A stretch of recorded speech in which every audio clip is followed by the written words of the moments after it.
Tes tes 1 2 3 1 1. Sebentar teman-teman. Ya, saya balikkan dulu kamera saya ya. Sabar pemirsa. Oke. Iya. Ya, selamat malam pemirsa Edis TV dimanapun teman-teman sekalian berada. Jumpa kembali ya teman-teman bersama dengan saya dalam acara diskusi lintas iman. Seperti biasa teman-teman kita akan mengadakan dialog ataupun debat ataupun diskusi interaktif ya antara Islam dan Kristen. Iya, sekali lagi teman-teman, sebelum kita memulai acara kita ini, saya ingin mengingatkan kembali ya teman-teman ya bahwa forum ini adalah forum diskusi atau forum debat. Bukan menjadi forum ajang caci maki ataupun ajang saling hujat antara Islam dan Kristen. Jadi kalau ingin mau naik ke sini, marilah bersikap dewasa, kata-kata ya, tutur kata itu harus dijaga, pilihan bahasa-bahasa pun harus dijaga. Jangan mengeluarkan makian-makian. Diskusi saja ya, gunakan dalil-dalil yang kuat seperti itu. Nanti kita akan buktikan yang mana yang benar dan yang mana yang salah. Ya, sebelum kita memulai diskusi kita teman-teman ya, belum ini sudah 3.200 orang yang menonton. Sebelum kita memulai diskusi kita teman-teman, jangan lupa teman-teman untuk tap-tap layar, jangan lupa teman-teman untuk follow akun ini, jangan lupa ya, ikuti ya, absen hadir ya, ada tanda follow di sini. Jangan lupa untuk follow karena banyak sekali di luar sana akun-akun palsu ya. Jadi kalau kalian tidak follow nanti ketika saya live seperti ini, nanti waktu saya live kalian akan kehilangan jejak karena begitu banyak sekali akun-akun palsu. Nah, teman-teman sekalian jangan lupa juga untuk membagikan siaran ini kepada siapa-siapa saja yang menurut kalian perlu untuk mendengarkan siaran ini ya. Oke, tanpa berlama-lama kita akan memulai diskusi kita ya. Kita akan undang orang-orang yang sampai hari ini masih menuhankan Muhammad. Ya. Semoga orang-orang yang menuhankan Muhammad ini bertaubat dari menuhankan mayat. Oke, ya silakan. Kita kasih naik ada Muhammad terbaik. Oke, Muhammad terbaik. Namanya Muhammad juga ini, Tuhannya orang. Ya, silakan Muhammad terbaik. Apakah Anda ini? Oh, terpental ya. Oke, kita kasih naik yang berikutnya. Ada, sebentar. Kita kasih naik, ada Randy.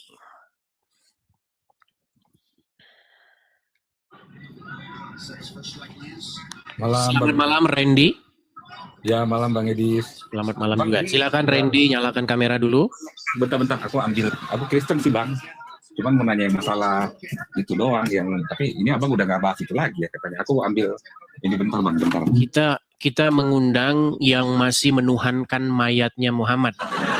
Kalau mau nanya tentang itu lagi udah nggak bisa ya, yang Yesus punya Tuhan ya berarti ya. Sudah saya bahas dan sudah cukup jelas. Ya udah saya turun Bang kalau gitu. Oke, saya turunkan ya. Teman-teman kemarin kan sudah saya bilang, kita sudah selesai membahas itu sudah cukup jelas. Banyak orang ini nonton sambil tidur. Nah, ayo silakan. Para penyembah Muhammad ya, para penyembah Muhammad silakan. Kalau kalian ingin naik, silakan naik. Kita diskusi dengan baik ya. Oke, kita kasih naik ada Bang Fian RJA.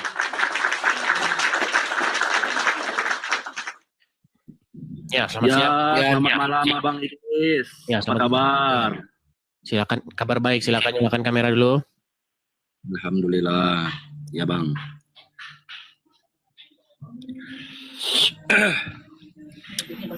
Ini kalau tidak salah ini Bang Fian ini udah beberapa kali ya naik sini Bang Fian.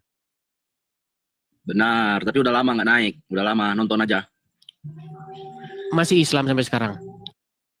Alhamdulillahirabbil alamin, masih dong. Nekat yang nyata. Saya heran loh, padahal saya itu sudah begitu jelasnya, sudah banyak contoh-contohnya. Saya heran kenapa Anda ini masih percaya dengan yang namanya Muhammad. Padahal kemarin kita sudah membahas bahwa Muhammad ini kemungkinan besar dia terkena penyakit halusinasi yang tinggi. Kok Anda masih saja gitu loh. Yang membuat saya heran itu di situ. Sungguh luar biasa Bang di sini ya. Kok kena penyakit halusinasi? Loh, kemarin kita sudah bahas, Bang. Muhammad itu dia sering cerita hal-hal yang aneh dan sebenarnya nggak penting gitu loh. Dia itu persis seperti orang yang berfantasi, terlalu sering berfantasi. Dia cerita bohong tapi udah nggak sadar kalau dia lagi bohong. Namanya mitomania. Saya bacain ya, mitomania nih. Saya bacain. Apa itu mitomania nih? Jadi saya sangat-sangat kuat indikasi bahwa Muhammad itu terkena penyakit mitomania. Nih, mitomania. Saya bacakan nih. Mitomania adalah kondisi kebiasaan berbohong kompulsif dan patologis yang tidak terkendali, sering tanpa motif yang jelas, dan penderita biasanya sampai mempercayai kebohongannya itu sendiri. Hidup dalam dunia fiksi halusinasi yang rumit. Nah itu, Nabi Anda sangat kuat kena penyakit seperti itu. Kenapa saya bilang gini? Loh Bang, kamu tuh kok ngomong begitu Bang? Kamu tuh kejam sekali kamu itu sama Muhammad. Kita buktikan. Pernah satu waktu, Muhammad sedang makan dengan para sahabatnya. Nah, karena Muhammad seperti saya bilang tadi, dia itu sering kena penyakit halu yang sangat tinggi, dia bilang begini, makanan itu mereka bertasbih memuji Allah. Jadi kata Muhammad, makanan itu memuji Allah. Ya Allah, ya Allah. Nah itu kata Muhammad. Satu. Terus kedua, suatu kali Muhammad pernah bersama dengan para sahabatnya.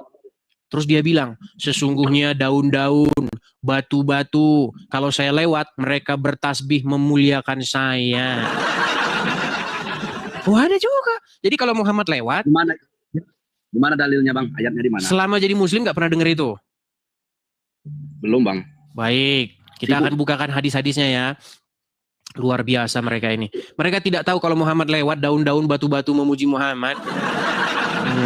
Baik ya.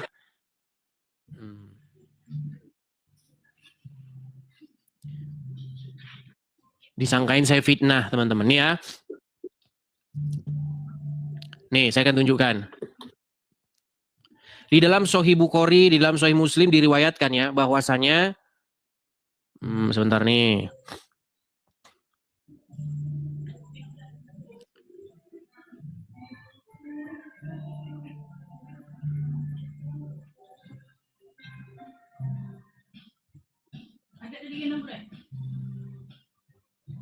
Saya bacakan ya nih ya.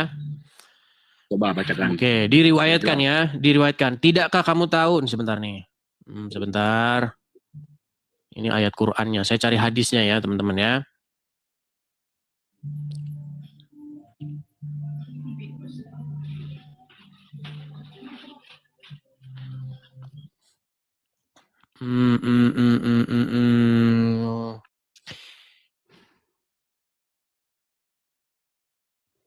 Nih, aku mendengar Rasulullah bersabda. Aduh, sebentar ya. Ini terlalu panjang sih hadisnya ini. Sahih Bukhari, di mana mendengar aku pertama kali mendengar jalan kami juga daun-daun pohon sehingga salah seorang dari kami bawa kotoran bernama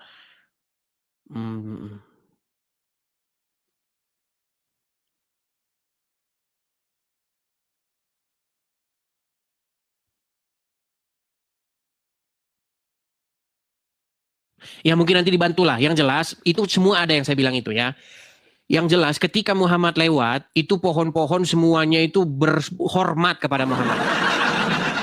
Itu ada, itu bertaburan hadisnya. Nanti silakan kalian cek lagi. Terus ketika Muhammad bersama dengan para sahabatnya, pernah juga suatu kali Muhammad tuh cerita, katanya Jibril datang menemui dia. Nah, kata Muhammad, jumlah sayap Jibril itu katanya ada 6.000 atau 7.000 sayapnya. Terus, kata Muhammad lagi nih, saking mulusnya betis para wanita-wanita surga, kalau betisnya itu disingkapkan, itu cahayanya akan menyinari seluruh dunia. Dan banyak cerita-cerita lain lagi. Pokoknya Bang ya, kalau Anda pengen denger cerita-cerita halu yang sangat tinggi, yang sangat fiksi, deket-deket lah sama Muhammad. Nah, yang saya heran Bang Fian, Anda ini kan sudah terlalu sering kan naik sini. Dan Anda, saya rasa dengar cerita-cerita ini bukan sekali dua kali, itu udah sering. Hadis-hadisnya juga udah saya tunjukin itu kemarin-kemarin semuanya. Maksud saya supaya nggak ngulang-ngulang, silakan nanti Anda cek sendiri. Nah, yang mau saya katakan kepada Anda, kenapa Anda kok masih percaya sama yang kayak begitu-begituan? Coba. Ini Bang Idis. Ini Bang Idis. Karena saya dilahirkan dari kecil, dari bayi, turun ke dunia ini sudah bahkan dari nenek moyang saya. Islam itu apa? Harus bisa ucapkan 2 kalimat syahadat, ya kan? Di situ berbunyi apa 2 kalimat syahadat? Asyhadu alla ilaha illallah wa asyhadu anna Muhammad rasulullah, ya kan? Nyambung deh Aku ini. bersaksi. Bang. Dengar dulu Bang Idis. Dengar dulu. Silakan. Aku bersaksi Tuhan selain Allah dan Muhammad adalah utusannya, junjungan ya, kami sebagai bukan muslim. Itu yang saya tanyakan. Gini loh, kalau ada orang cerita-cerita hal-hal yang fantasi, cerita-cerita halusinasinya dia, kenapa kamu bisa percaya? Itu loh. Ini sebagai contoh nih. Muhammad kan dia anggaplah lagi bercengkrama dengan para sahabatnya, lagi ngobrol-ngobrol begitu. Terus tiba-tiba Muhammad bilang begini, betis wanita-wanita surga itu saking putihnya, itu kalau disingkapkan begitu, ditarik begitu celananya begitu, itu terangnya itu bisa menyinari seluruh bumi. Saking putihnya. Pertanyaan saya, ini Muhammad ini dia habis ngapain? Apa dia habis apa gitu loh? Menurut Anda nih, dia halu nggak menurut Anda di situ? Menurut Anda dia halu nggak itu? Bentar dulu Bang Idis, di mana itu? Astagfirullahaladzim. Bang, itu hadis-hadis semuanya itu udah saya perdengarkan. Gini, kalau saya tunjukkan gitu, misalnya saya tunjukkan, memang nyarinya itu agak sedikit sulit teman-teman ya. Kalau saya tunjukkan, Anda akan meninggalkan Muhammad nggak kira-kira? Kalau nggak juga ya percuma saya tunjukkan. Gitu loh. Karena saya masih penasaran kan, coba Abang Idis tunjukkan di mana hadisnya atau riwayatnya. Di mana? Baiklah ya, kita akan cari ya. Teman-teman memang nyari hadis-hadis ini memang agak sedikit sulit ya teman-teman ya. Baik. Oke ya, kita akan bukakan tentang, nah ini ya. Sebentar. Mana itu Bang? Ya, buka. Oke, baik. Saya bacakan nih. Nah, saya bacakan ya. Nah ini ya, di dalam hadis riwayat Bukhari ya, hadis riwayat Bukhari nomornya 6199. Nih dikatakan di sini Nabi SAW bersabda, kalau seandainya seorang wanita surga muncul ke dunia, maka dia akan menyinari antara bumi dan langit dan akan memenuhi bau yang semerbak antara bumi dan langit. Dan sungguh kerudungnya lebih baik daripada dunia dan seisinya. Kerudungnya wanita surga itu lebih baik daripada dunia dan seisinya. Menurut Anda Muhammad ini lagi halu nggak menurut Anda? Dia lagi bikin orang itu biar berfantasi begitu, biar pengen masuk surga, biar ngikutin Muhammad. Itu menurut Anda gitu nggak? Coba.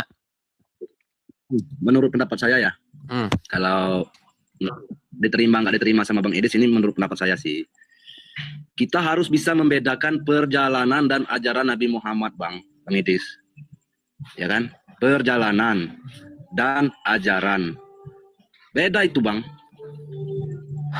Anda ini nggak nyambung loh. Menurut Anda cerita yang diceritakan Muhammad itu menurut Anda betul atau Muhammad di situ memang lagi halu? Itu yang saya tanyakan. Iya benar, Muhammad itu manusia biasa Bang. Tapi Muhammad manusia biasa sih. Gini loh, saya itu ngerti Muhammad itu manusia biasa yang dikultuskan oleh orang-orang Islam, bukan seperti manusia biasa. Yang menjadi masalah itu begini loh, kan Muhammad ini kan sering cerita nih sama teman-temannya. Misalnya dia ngobrol-ngobrol sama teman-temannya itu, dia sering cerita hal yang aneh-aneh. Misalnya bidadari surga itu saking putihnya, kalau dilihat tembus sampai kelihatan sumsumnya. Kalau kita lihat, nih Bang, kalau misalnya kita ngelihat perempuan, putih orangnya, apa kelihatan tulangnya di dalam? Kelihatan nggak? Mana ada kelihatan. Nah kalau kelihatan tulangnya di dalam, bukannya bagus Bang, malah bikin kabur. Nih saya balikin ya kamera saya. Aduh, dia nampaknya nggak percaya nih dengan nih. Kalau Muhammad itu saking putihnya, tembus itu, pahanya bisa tembus. Karena isi pikirannya cuma ini aja seputar ini. Nah, saya bacakan ya, kelihatan nggak ini? Kelihatan nggak? Nggak Nih. kecilan. Oke, saya bacakan ya, saya bacakan nih. Nabi, sabda Nabi, karena indahnya, yaitu karena lembutnya dan halusnya tubuh bidadari. At-Tilbi rahimullah berkata, sabda Nabi ini merupakan penyempurnaan untuk menjaga agar jangan sampai disalahpahami nih. Saya bacakan ya, nih. Di dalam Sahih Bukhari nomor 3074, Sahih Muslim nomor 7330. Ya. Apa katanya? Bidadari tersebut terlihat sumsum tulang betisnya dan di belakang dagingnya karena indahnya. Sampai kelihatan itu sumsumnya itu loh, tulang sumsumnya itu sampai kelihatan. Itu baru satu, Fian. Masih banyak loh, Fian. Masih banyak. Muhammad itu sering cerita hal-hal yang fantastis. Nah, ada sebuah penyakit. Nama penyakit itu namanya mitomania. Apa itu mitomania? Adalah sebuah gangguan mental di mana seseorang itu dia sering bohong, dia sering halu gitu, cerita hal yang aneh-aneh. Nah, saking halunya dia kira dia lagi ceritakan kebenaran. Coba, ini kan sudah tahun 2025 nih. Masa iya sih kamu masih percaya yang kayak begitu-begitu? Jadi kalau dia cerita itu ceritanya selalu heboh, fantastis. Gitu loh. Itu kan sekedar cerita kan Bang. Iya, yang saya tanya, ini kan 2025 Bang Fian. Abang masih percaya sama Muhammad? Saya percaya dengan ajarannya Bang. Yang tadi yang saya ceritakan percaya? Tapi dengan perjalanannya saya nggak percaya. Nggak percaya.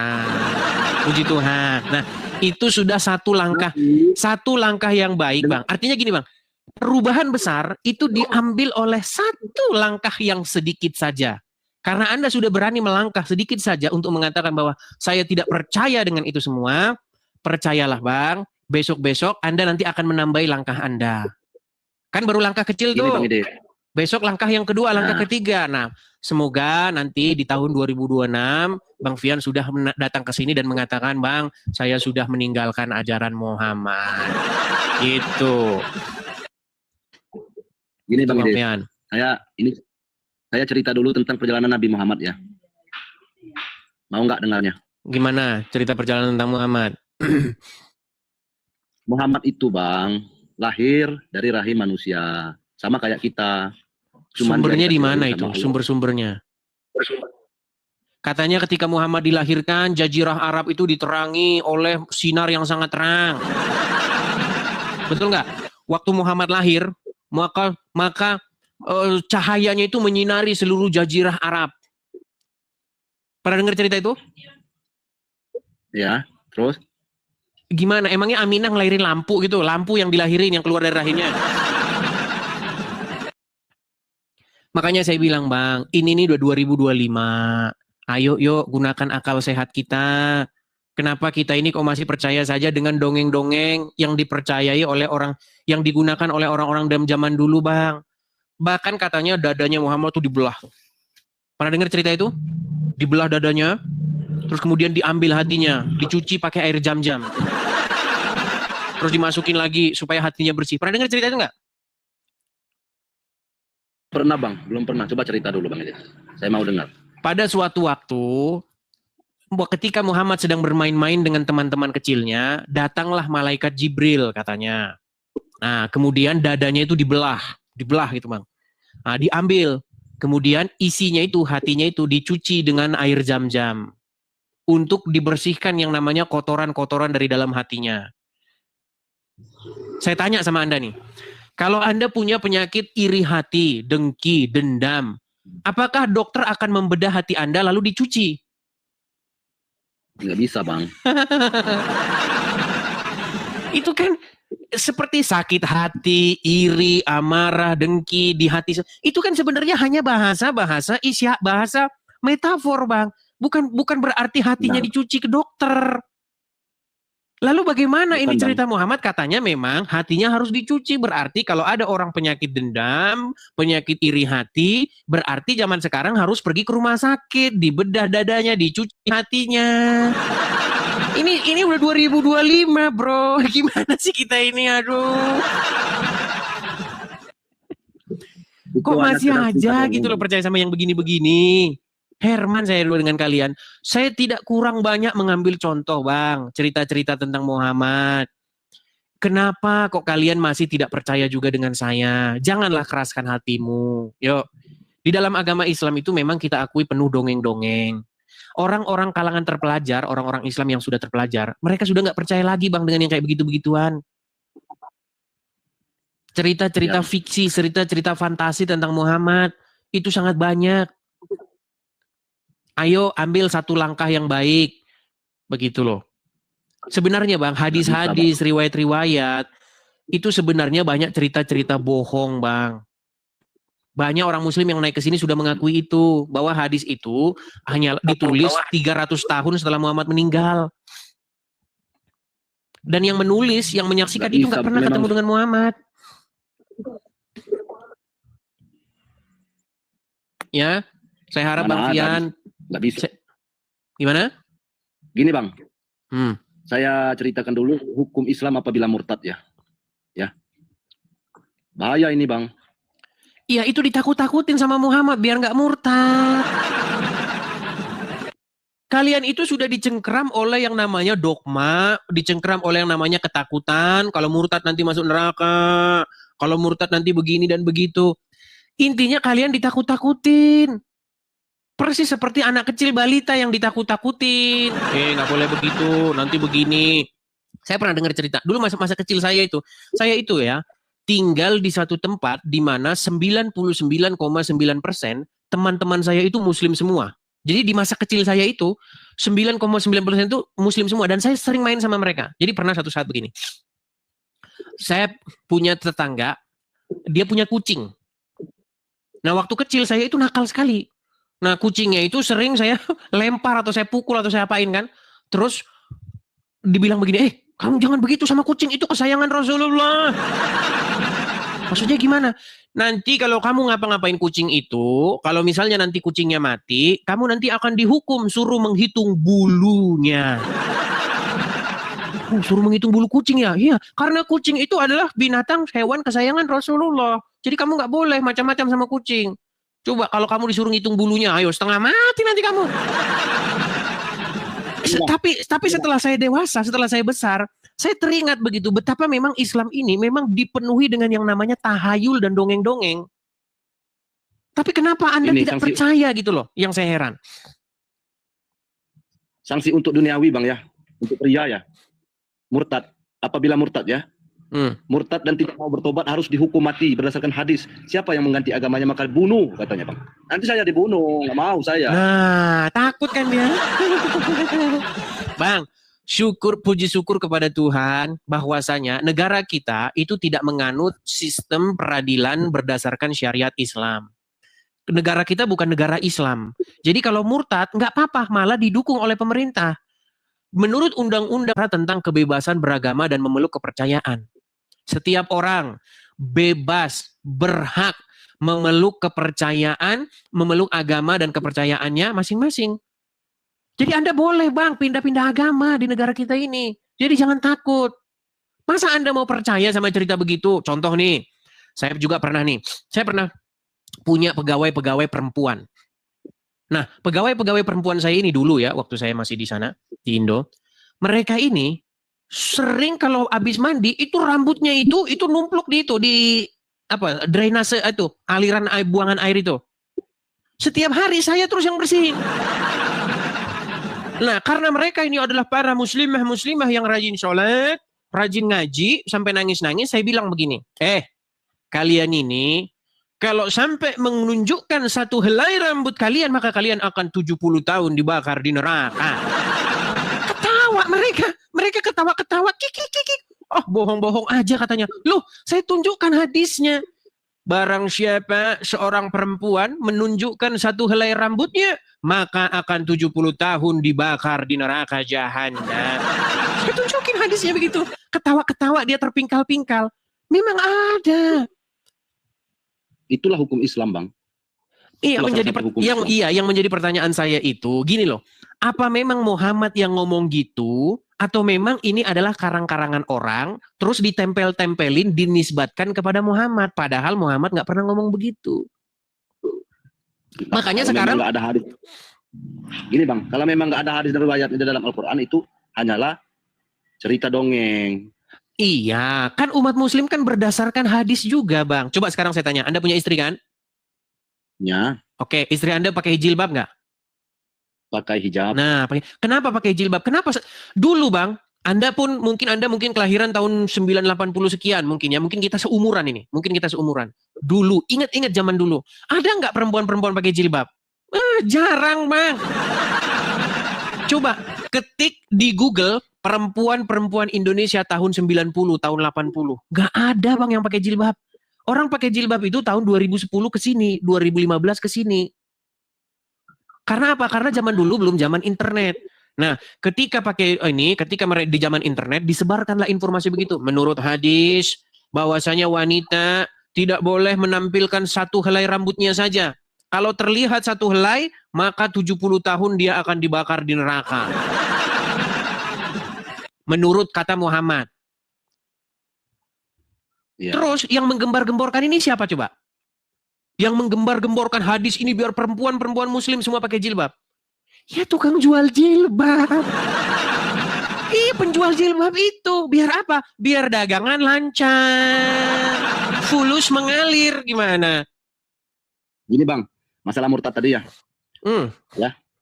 Abang kan mendekatkan saya udah sering naik ke kumalnya Bang Idis. Jangan lagi mengikuti cara Nabi Muhammad, ya kan? Tapi saya tetap yakin ya Muhammad itu adalah utusan Allah Subhanahu wa taala, Bang. Sebagai nabi kami. Tapi Anda tidak yakin dia ngomong begitu?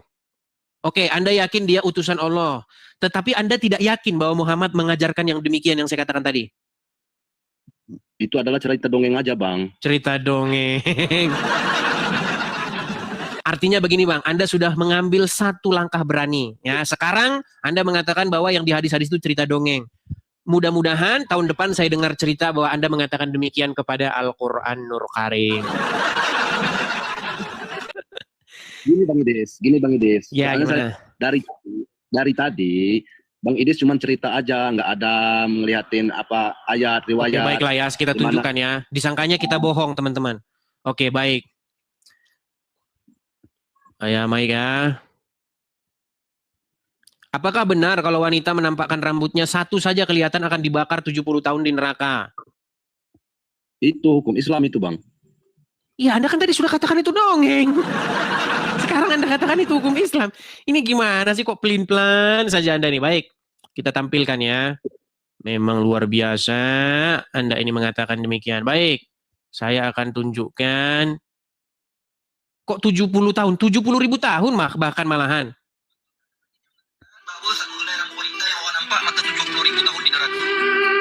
Sebentar. Saya tunjukkan ya. Hadisnya, 70.000 tahun di neraka Anda akan dibakar, saudara-saudara. Ada yang ngomong 70 tahun, 70.000. Aurat wanita Bang, di Al-Azab ayat 5. ialah seperti hadis Asma, walaupun ada perbincangan tentang hadis Asma itu. Tapi hadis Asma, yaitu Nabi SAW menunjukkan kepada hadza wa dzak muka dan kedua tapak tangan wanita. Maka dengan itu muka ini muka lah. Tengkok bukan muka, maka tengkok kita tutup. Tengkok. Cuma agama ni kadang-kadang muka tu orang letak tudung sampai ke bawah sedikit. Allah alam, dia masih di daerah muka. Ada ini yusur, dia mudah, dia tidak kadang-kadang sampai ditarifkan muka. Terkeluar satu urat tepi ini neraka 70 tahun beban masuk. Masuk neraka saja beban. Saya ingat kadang-kadang melampau sikit. Tuh, kelihatan kan? Kalau sehelai rambut wanita nampak 70 tahun di neraka. Tapi intinya yang mau saya sampaikan gini lah Bang ya. Kalau Muhammad cerita, itu memang ceritanya itu serba wow dan fantastis. Ya, saya memberikan Anda kesempatan untuk mempelajari agama Anda. Intinya yang mau saya sampaikan adalah kalau Anda ikut Muhammad, ya Anda akan mendengar hal-hal yang seperti itu. Muhammad yang menceritakan itu semua, dia sedang ada di kuburnya menurut riwayat, menurut kepercayaan agama Islam. Sedangkan di dalam kepercayaan atau riwayat dalam agama Kristen, Tuhan Yesus bercerita tentang hidup yang akan datang. dan ia telah bangkit mengalahkan maut. Jadi Bang, kalau memang kita berdasarkan standar yang sama, maka informasi dari orang yang bangkit mengalahkan maut sama informasi dari orang yang tidur di kuburan sampai sekarang itu tentulah lebih valid yang berasal dari yang telah bangkit seperti itu. Jadi saya berharap kepada Anda 2025 ini Bang, ganti Tuhan ya, jangan lagi menuhankan Muhammad. Seperti itu. Oke, kita berikan kesempatan kepada yang lain dulu ya. Oke? Terima kasih. Ya, Sama-sama terima kasih Bang Bang Idris. Fian. Semoga Bang Fian segera sadar ya. Saya turunkan dulu ya. Ya teman-teman ya, memang agak sedikit berat mereka. Mungkin kita jangan memberikan yang berat-berat ya kepada para penuhan Muhammad, kepada orang-orang yang masih mengkultuskan Muhammad, kepada orang-orang yang masih menuhankan manusia Muhammad ya. Jadi teman-teman, kalian cernalah ya, cerna pelan-pelan, jangan kalian terlalu ngambil yang berat-berat begitu. Ingat, perubahan besar itu dimulai dari langkah yang kecil saja ya. Kita kasih yang berikutnya, ada, sebentar teman-teman ya. Kita kasih yang berikutnya, ada Rian Badut. Nah, ini Rian. Semoga Rian Badut ini sudah tidak seperti yang lain lah. Kalau yang lain tuh udah dikasih tahu fakta-fakta tapi masih saja Islam. Semoga Rian Badut ini tidak. Ayo, halo Rian Badut, silakan nyalakan kamera bro. Halo Bang. Oke, Bang Rian, saya lihat ini layar Anda ini kok sepertinya nampaknya seperti gambar Natal itu. Mana? Bukan di Mana? profil. Oh, itu Bang lagi ngisi acara di acara Halloween. Oh, acara Halloween pikir. Oke, Bang. Yang ingin saya ketahui ini ya. Anda ini kan sudah sering ya nonton channel saya ya. Betul. Udah sering melihat teori-teori ataupun pokok-pokok bahasan yang sering saya bahas. Tetapi masih Islam juga nih. Masih Islam Bang. Masih Islam juga, sungguh nekat yang nyata. Apa yang menyebabkan kok bisa Anda gini? Waktu saya ngomong itu materi-materi pokok-pokok bahasan saya itu, menurut Anda saya ini lagi halu, lagi dongeng atau saya memang menceritakan yang benar? Ya memang yang benar. Ya, tapi tidak semudah itu untuk merubah seseorang menjadi hal yang baru itu memang butuh pertimbangan yang benar-benar matang. Betul yang disampaikan yang baru naik tadi Mas Wian itu tidak mudah untuk berubah dari A ke B, dari hitam ke putih itu tidak mudah. Karena dari awal lahir kita sudah di Islam. Gitu Sudah Bang. dicekokin begitu ya? Yo, dicekokin atau gimana? Iya, maksudnya sudah dicekokin bahwa Islam itu benar, Muhammad itu adalah seorang Rasul, begitu apa yang diajarkannya benar, begitu ya? Mungkin sama seperti siapa agamanya Bang Edis juga gitu. Mungkin kalau dari kecil udah Kristen, kalau disuruh mu'alaf jadi Islam juga berat, sama. Oke, saya mengerti itu Bang, saya mengerti. Cuman, kan saya kan sudah menjelaskannya dengan detail, ya, lama gitu. Oke, tapi saya tanya, berapa lama sih Bang Rian Badut menonton acara Edis TV? Edis TV dari, ya udah ada setengah tahunan kayaknya. Sekitar 6 bulan ya? 6 bulanan. Sekitar 6 bulan. Dan Anda banyak Ini sorry saya agak gelap ya lagi di rumah sakit. Oke, nggak apa-apa. Dan Anda banyak setuju ya? Dan Anda mengiyakan, membenarkan apa yang saya utarakan, betul? Iya Bang, tapi ketika saya membenarkan yang DM saya luar biasa. Ini memang biasa lah itu. Waktu DM mereka ngomong apa aja? Saya, gini Bang, tadi Bang ya. Waktu kita naik komal yang terakhir kemarin yang saya dinaikin bareng sama orang yang nggak mau jujur itu loh. Nah, saya kan bilang apa yang disampaikan Bang Edis memang betul. Nah, itu yang DM saya, kamu itu benar-benar Islam apa bukan? Baca ayat kursi aja nggak bisa. Saya bukannya nggak bisa. Kalau suruh baca Arab itu memang saya jujur aja. Dari kecil memang nggak begitu suka belajar Arab gitu. Nah, tapi saya sering ngasih acara di acara-acara kegiatan-kegiatan Islami, tapi saya jelaskan dengan bahasa Indonesia gitu Bang.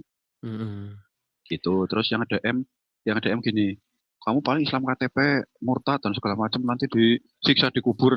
Siksa kubur. Terus bilangnya gini Bang, kamu itu kamu itu aslinya nggak tahu apa-apa, Islam KTP cuma bela-belain penghujat Islam, kamu itu orang nggak beriman. Lah emang beriman apa enggaknya itu bisa dilihat dari kasat mata? Ya nggak bisa lah. Kan gini, banyak orang yang mengatakan bahwa saya ini menghujat gitu loh. Padahal tidak. Gini, mengenai siksa kubur ya. Sebenarnya abang tahu nggak penyebab siksa kubur itu apa? Kebanyakan atau gini, suatu kali Muhammad itu kan pernah lewat. Dia bertemu dengan seorang perempuan Yahudi yang bercerita tentang siksa kubur. Ada orang yang mengkonfirmasi kepada Muhammad, benar Muhammad. Jadi kan saya kan tadi ngomong kan tentang Muhammad tuh sering bercerita hal-hal yang fantastis. Yang menurut saya Muhammad tuh bohong di situ. Cuman karena terlalu sering dia membohongi para pengikutnya, akhirnya Muhammad sendiri ngira bahwa kebohongannya itu kebenaran. Nah, itu yang disebut dengan sebuah sindrom namanya penyakit mitomania. Nah, suatu kali Muhammad pernah lewat sebuah kubur. Lalu Muhammad bilang, aku mendengar di dalam kubur tersebut seseorang menjerit, mengeraung-raung kesakitan karena digebukin katanya. Terus, apa penyebabnya ya Rasulullah? Karena ada yang namanya siksa kubur katanya. Jadi di dalam kubur itu disiksa. Karena apa? Saya pikir, walaupun ini dongeng begitu ya dalam pikiran saya, walaupun ini adalah cerita-cerita fantastis, halunya Muhammad, tetapi sebenarnya dia itu ingin membawa, karena begini, zaman kita kecil, waktu kita zaman sekolah, kita itu sering membaca yang namanya fabel. Tahu fabel nggak? Fabel, dongeng, legenda. Sebenarnya legenda-legenda itu membawa pesan-pesan moral. Contoh misalnya, ketika kita sering mendengar cerita tentang kancil dan kura-kura. Di mana kancil ini begitu sombongnya, dia menantang kura-kura untuk lomba lari. Nah, kemudian kura-kura ini panggil teman-temannya. Disuruh baris 1 kilometer. Nah, si kancil lari. Lu udah ketinggalan kan? Nah, setelah dia noleh ke belakang, nggak taunya ada kura-kura di sampingnya. Saya di sini, katanya kan. Terus lari terus dia. Sampai akhirnya dia jatuh ke dalam jurang. Pesannya apa? Pesannya adalah supaya jangan sombong. Tapi ceritanya itu dongeng. Nah, di dalam siksa kubur ini, kata Muhammad, orang-orang tuh menjerit disiksa meraung-raung.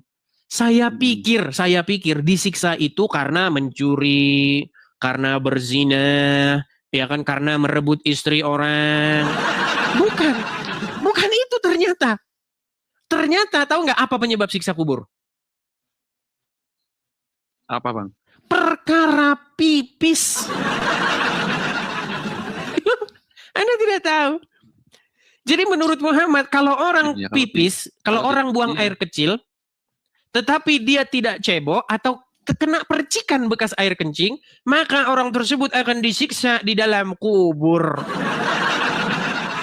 Malang nasib bayi-bayi yang belum bisa pipis sendiri. Sebenarnya kalau dicerna secara akal sehat ya kayak dongeng-dongeng. Kata Buya Syakur itu, kayak kata Buya Syakur itu seperti menggambar, betul. Iya, yang ingin saya utarakan di sini kepada teman-teman Muslim, udah tahun 2025 gitu loh. Masa iya sih mau percaya yang begini-beginian? Katanya nanti barang siapa yang tidak percaya kepada sunnahku yang ini, mereka tidak, siapa yang tidak mau mencintai Muhammad, mereka itu enggan masuk surga katanya. Padahal bau surga itu dapat dicium sejauh 500 tahun perjalanan. Jadi ketika Muhammad cerita itu pasti ditambah-tambahi hal-hal yang heboh gitu loh. Pernah dengar cerita itu enggak? Barang siapa yang enggan, pernah. Barang siapa yang enggan mencintai Rasul, maka dia itu enggan masuk surga. Padahal bau surga itu dapat dicium 500 tahun perjalanan. Kok bisa gitu loh, ada 500 tahun perjalanan? Cobalah, dari setiap Muhammad cerita itu selalu ada hal-hal yang heboh-heboh begitu. Apa Anda tidak mau mengambil satu kesimpulan bahwa Muhammad itu memang terkena penyakit halu begitu? Ya, nggak berani bang, nggak berani ngomong. Oke lah, ya mungkin ada waktu lah ya masalah itu ya. Oke lah Bang Rian, intinya begini. Terus gini, di dalam Injil. Satu lagi nih bang. Oke silakan. Satu lagi bang, maaf ya. Tadi waktu Bang Edis menjelaskan tentang yang kencing itu disiksa di kubur, banyak orang Muslim yang komentar mana ayatnya. Ya berarti dia nggak belajar Al-Quran. Iya, kebanyakan mereka itu hanya mengimani saja. Mereka tidak tahu itu. Tapi ini kan udah zaman informasi begitu loh. Makanya kan saya pernah bilang, satu kali orang nonton Edis TV, dia akan marah-marah, darah tinggi, dia suruh satu kali. Kedua enggak kali, itu, Bang. Tergantung orangnya juga, Bang. kebanyakan kalau orang kaget kan begitu. Kedua kali dia akan cari tahu apakah benar atau tidak yang diomongin dia ini, kok dia begitu pede sekali mengatakan demikian. Nah, ketiga kali dia sudah akan mulai manggut-manggut. Iya, emang betul yang dibilang betul. Nah, mungkin Anda ini sudah masuk tahap yang ketiga, Bang Rian. Begitu. Tinggal tahap yang keempat seperti itu. Ya, itu butuh proses. Memang tidak mudah membalikkan hal yang sudah mengakar mendarah daging. Itu memang tidak mudah. Memang butuh waktu dan keberanian seperti itu. Jadi Bang Rian, sudah banyak Bang Rian orang-orang yang sudah berani untuk meninggalkan Muhammad. Mereka sudah berani untuk mengatakan kebenaran bahwa mereka tidak mempercayainya. Nah, mungkin Bang Rian bisa mencontoh mereka seperti itu. Di dalam Injil dikatakan pada hari-hari terakhir nanti, banyak orang yang akan percaya dengan cerita-cerita dongeng dan isapan-isapan jempol, dongeng-dongeng nenek moyang. Seperti itu, Bang. Jadi, Bang, yang benar itu adalah mari datanglah kepada pengajaran yang sejati, yaitu yang diajarkan oleh Tuhan Yesus di dalam Injil. Seperti itu ya, Bang ya. Semoga nanti waktu berjalan Anda akan menerima kebenaran itu. Oke, seperti itu Bang Rian. Siap. Oke, terima kasih Bang Rian. Saya turunkan ya. Selamat malam ya. Oke. Ya, seperti itulah teman-teman ya. Kita harus pelan-pelan teman-teman. Karena dia mengambil keputusan itu nggak mudah. Karena dia akan menghadapi masyarakat, menghadapi omongan, menghadapi tetangga, menghadapi pesan-pesan begitu. Kalau dikirimin, kalau 100 orang ngirim pesan kepada dia, dia pasti kena mental juga itu. Begitu. Jadi pelan-pelan ya. Oke, kita lanjutkan kembali. Oh ya teman-teman, ini informasi ya teman-teman ya. Sekedar informasi teman-teman, sebenarnya ini kalau kita mau ke sana, ini kita mau ke rumah apologet kita hari ini, tapi nanti kalau saya ke sana perjalanan nanti ini. Tapi kapan-kapan nanti kita akan spill ya, supaya biar nanti Rudy Iskariot tidak ngoceh terus. Puji Tuhan teman-teman ya, rumah apologet kita itu sudah selesai, dan kita masih ada program untuk menggarap. Terima kasih Bang Tobias, terima kasih. Kita ada program untuk kita selesaikan dulu karena ada bagian-bagian dalamnya segala macam, kita akan chat dan lain sebagainya. Nanti teman-teman kapan-kapan kita akan. Nah teman-teman sekalian, sekali lagi bagi teman-teman yang mensupport Edis TV, bagi teman-teman yang suka dengan channel Edis TV, teman-teman mari support teman-teman rumah apologet kita bersama ini karena terima kasih.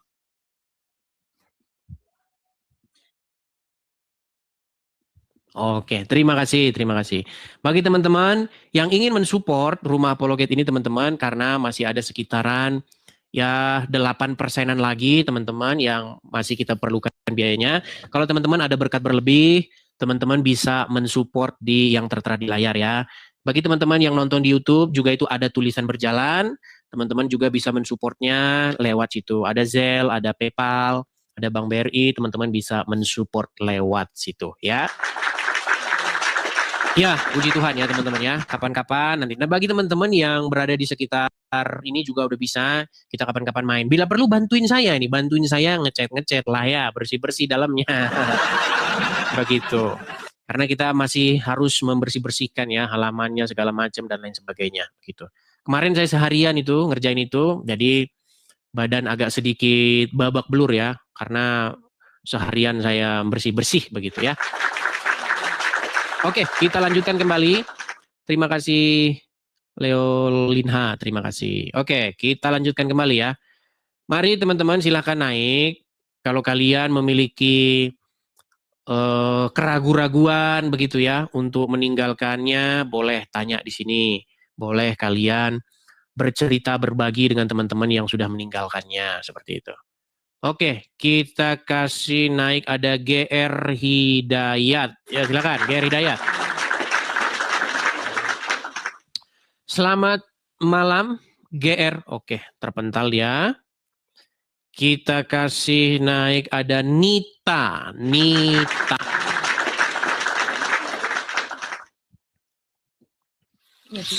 Oke, selamat malam Saudari Nita. Silakan nyalakan kamera Anda. Saya bantu dari sini ya Nita ya. Nyalakan. Simpan. Halo Nita. Ya. Ya silakan Nita nyalakan kamera dulu baru berbicara. Oke, shalom. Shalom Ibu Nita. Saya tanya dulu Ibu Nita ini Muslim ataukah Kristen? Kristen. Kristen. Ini forum supaya orang ganti Tuhan ini. Anda kan nggak pengen ganti Tuhan kan? 2000 kita sudah mendengungkan 2025 supaya ganti Tuhan, supaya jangan lagi bertuhankan kepada Muhammad. Apakah Ibu Nita mau ganti Tuhan? Kan kita sudah bertuhankan Tuhan Yesus, jadi nggak perlu lagi, kita sudah berada di jalan yang benar begitu. Oke. Maaf. Oke, saya turunkan ya Ibu Nita ya, mohon maaf ya. Oke, saya turunkan. Ayo teman-teman ya, yang masih 2025 mendengarkan silakan.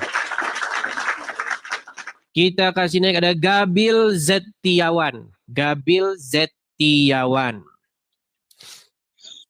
Ya, selamat malam Gabil Zetiawan. Silakan nyalakan kamera Anda. Iya, malam. Ya, silakan Bang, nyalakan kamera dulu. Kok di Nah, kabur. Aduh, mungkin dia kabur karena mendengar statement Muhammad. Katanya bau surga tercium sampai 500 tahun perjalanan. Bau banget. Bayangin, ini mohon maaf nih, bayangin kamu kentut, terus baunya itu tercium sampai Alfamart. Apa nggak sangat luar biasa, saudara-saudara? Pening nggak kira-kira yang berada di sumbernya itu, sumber baunya itu? Nah, kata Muhammad, harumnya surga itu tercium sampai 500 tahun perjalanan. Nggak tahu Muhammad ngitungnya dari mana, nggak tahu dia pakai Muhammad. Harumnya surga itu tercium sampai 500 tahun perjalanan. Nggak tahu Muhammad ngitungnya dari mana, nggak tahu dia pakai meteran apa. Yang jelas itu sangat harum begitu. Teman-teman, bau harum itu kalau kita terlalu menyengat itu bikin kepala pening. Pernah saya suatu waktu semobil dengan orang pakai parfum. Parfumnya memang harum, tapi harumnya itu nyengat, mungkin terlalu banyak dia bawa pakai parfumnya, pening. Iya. Bahkan kata dalam sebuah riwayat ya, dikatakan bahwa tubuh Muhammad katanya, keringatnya itu harum semerbak 1000 bunga. Harum seperti 1000 bunga. Terus Andre Taulani yang mualaf, tahu kan vokalis Stinky, Andre Taulani, dia nyeletuk bilang begini, itu badan apa kebon? Dilaporin polisi. Tapi ya karena Islam ya, sesama Islam ya nggak apa-apa. Untung Andre sudah mualaf. Iya, untung Andre Taulani ketika mengatakan badan Muhammad itu kayak kebon, itu badan apa kebon, dia posisi mualaf. Coba kalau dia belum mualaf, pasti sudah di penjara. Ayo silakan. Oke, kita kasih naik ada Bastian atau ini saja ya, Hulu Megia. Oke. Hulu Megia. Silakan Hulu Megia, nyalakan kamera Anda.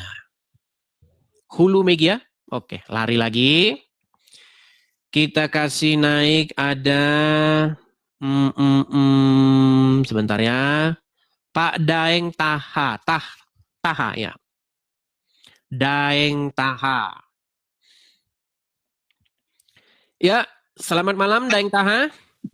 Malam Bang Edis. Ya, silakan Daeng Taha nyalakan kamera Anda. Kan? Tolong buktikan kepada saya bahwa apa yang saya ceritakan dahulu sampai sekarang atau yang hari ini aja dah, biar kita nggak lompat-lompat dari tema.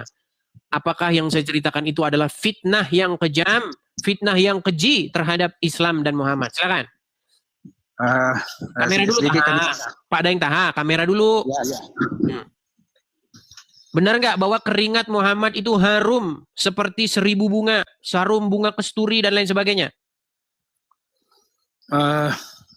Saya tanggapi dulu Bang yang temanya itu yang di atas, menggantikan Tuhan. Memangnya Muhammad itu Tuhan? Jangan ya, ini sebenarnya beda kalau di Islam. Di dalam pikiran Anda Tuhan itu definisinya apa? Jangan wajah, jangan separuh-separuh Daeng Taha. Nah, jangan separuh-separuh wajah. Kalau di pendapat Islam itu, kalau Tuhan Allah itu ada sebanyak bukan Tuhan Allah. Yang saya tanya definisi Tuhan. Tuhan itu kan bahasa Indonesia. Al-Quran tidak pernah ditulis dalam bahasa Indonesia, betul? Ya. Al-Quran ditulis dalam bahasa Arab. Nah, di dalam Al-Quran ada sebuah kata yang diterjemahkan ke dalam bahasa Indonesia menjadi kata Tuhan. Kata apa itu? Tuhan itu kalau di Islam itu, Bang. Ini kan. Jangan dulu ke sana. Begini loh, Tuhan itu kan bahasa Indonesia, betul? Iya, betul. Oke, di Al-Quran bukan bahasa Indonesia, betul? Ya. Jadi tidak ada huruf T, U, H, A, N di dalam Al-Quran berbahasa Arab. Nah, yang menjadi pertanyaan, sebenarnya kata Tuhan ini diterjemahkan dari bahasa Arab yang mana? Oke, Bang, tapi jangan dulu main turunkan, Bang. Oke, silakan. Kami juga dulu akan bernarasi dulu. Silakan. Kalau saya itu, Bang, kalau Tuhan itu, ketika kita berbicara masalah Tuhan itu hanya Allah. Kalau Muhammad itu adalah ini orang malah lari kemana? Daeng, bukan Tuhan itu hanya siapa? Yang saya tanya, kata Tuhan itu diterjemahkan dari bahasa Arab apa? Setuju nggak Anda bahwa kata yang diterjemahkan menjadi Tuhan itu dari kata Rabb? Setuju nggak? Ya, setuju. Oke, baik. Kata Tuhan diterjemahkan dari kata Rabb. Perhatikan ya. Ini. Ya. Sorong. Agama apakah yang Rabb-nya adalah mayat? Kami. Agama apa? Islam. Nah, jadi lawan-lawan debat saya itu sudah mengakui bahwa Muhammad itu adalah Rabb-nya. Makanya 2025 ganti Robmu, jangan lagi Muhammad. Sekarang dengarkan dulu narasi saya, Bang. Silakan. Dengarkan dulu narasi saya, yang penting jangan diturunkan. Oke, silakan. Rab itu sebenarnya harus didefinisikan dulu di situ, Bang. Karena definisi Rab itu sebenarnya banyak. Oke, jadi Anda akui nggak Muhammad itu Rob? Saya akui Muhammad Rob, tapi bukan Tuhan. Oke, Muhammad itu Rob. Okay. Allah Rob juga nggak? Iya, kalau Allah itu sudah berarti jelas. Berapa Robmu? 1. Kan. Ini 1 ditambah 1 sama dengan 1. Silakan. Saya jelaskan. Itu Rab itu, Bang, belum tentu Tuhan. Kalau Tuhan sudah pasti Rab. Begitu. Rab belum tentu Tuhan. Dengarkan dulu. Mengapa Muhammad dikatakan Rab? Karena dia adalah pemimpin. Jadi Rabnya Muhammad itu, kalau mau dijelaskan itu, Bang, Rabnya Muhammad itu dikatakan. Oke, gini aja dah. Oke, gini aja. Rabnya Allah itu dikatakan Rab karena dia penguasa. Oke, jadi baik. Rab itu belum tentu Tuhan. Tuhan sudah pasti Rab. Oke, baik. Sekarang gini. Sekarang nggak usah Rab diterjemahin. Jangan diterjemahin ke dalam bahasa Indonesia. Kenapa lagi mau dia tidak usah Rab lagi? Kita ini berbicara. Oke, kita pakai bahasa aslinya gimana? Jangan jadi umat terjemahan. Kau itu sebenarnya, Bang. Bentar. Ini sebenarnya sangat sama sekali. Soal kupaksakan Muslim itu menjadikan bahwa bagaimana Muhammad itu Rab. Sementara Anda tadi mengatakan Muhammad Rab, kok dipaksakan? Sebentar. Itu tulis. Barusan tidak Anda mengakui bahwa Muhammad itu adalah Robmu. Saya mengakui bahwa Muhammad itu Rab. Tapi Rabnya sebentar, tadi ada yang telepon. Barusan betul atau tidak? Barusan Anda akui Muhammad itu Robmu? Akui Rabku karena Rabnya Muhammad itu adalah pemimpin. Makanya tadi saya katakan Muhammad adalah Robmu. Sebentar. Muhammad adalah Robmu. Allah Robmu juga enggak? Tenang. Yang penting jangan putus. Nah, ini kan mulai gelagapan, dia kan ketakutan kan? Daeng. Muhammad adalah Robmu, sudah kau akui. Allah adalah Robmu, sudah kau akui. Berarti ada berapa Robmu? Ada 2 Rab, tapi 2. Nah, makanya saya bilang 2025 ganti Robmu, gimana? Jangan lagi kau menjadikan Allah dan Muhammad sebagai Robmu. Mari ganti Robmu. Tenang. Biarkan saya selesaikan, Daeng. Gini, Daeng. Supaya kau ganti Robmu dari Allah dan Muhammad menjadi Bapa di surga, Yesus dan Roh Kudus. Gimana? Rab yang kedua ini, Bang, tidak sama dengan levelnya. Ada levelnya Rab sebagai penguasa, pencipta. Ya udah, kita nggak usah bahas itu. Intinya begini. Rabnya Muhammad itu, Bang, hanya pemimpin. Makanya Bang, pintar kau dulu definisikan apa yang dikatakan. Oke, baik. Sekarang mau tidak? Jangan mengarah pikiranmu bahwa Muslim itu dua tuannya. Kan 2 Robnya udah saya akui. Gimana sih?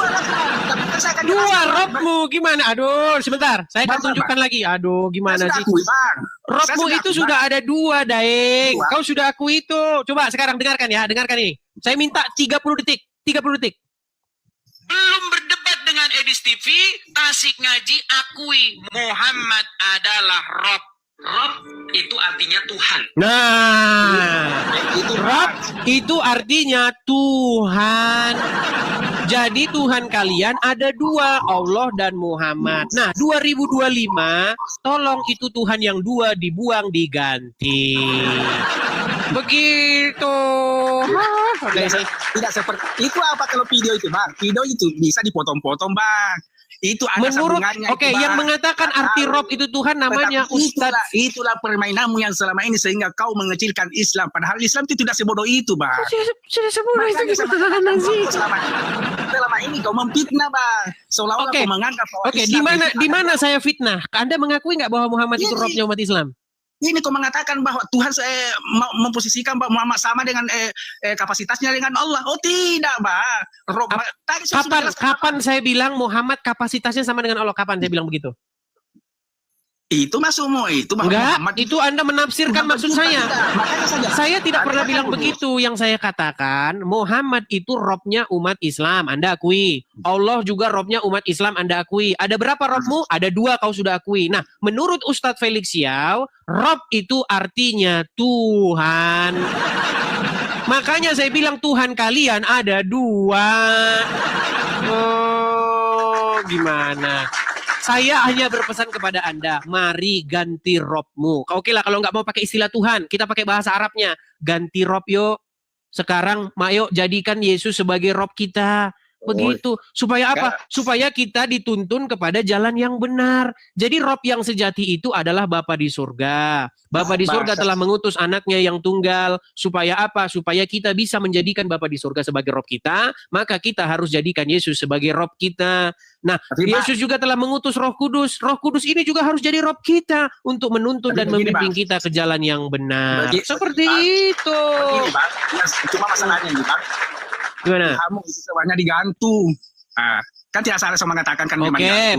Baik. Apakah Robnya orang Kristen yang Yesus digantung di atas kayu salib? Betul. Saya katakan itu betul. Tetapi pada hari yang ketiga ia bangkit mengalahkan maut. Itulah kemenangan kita.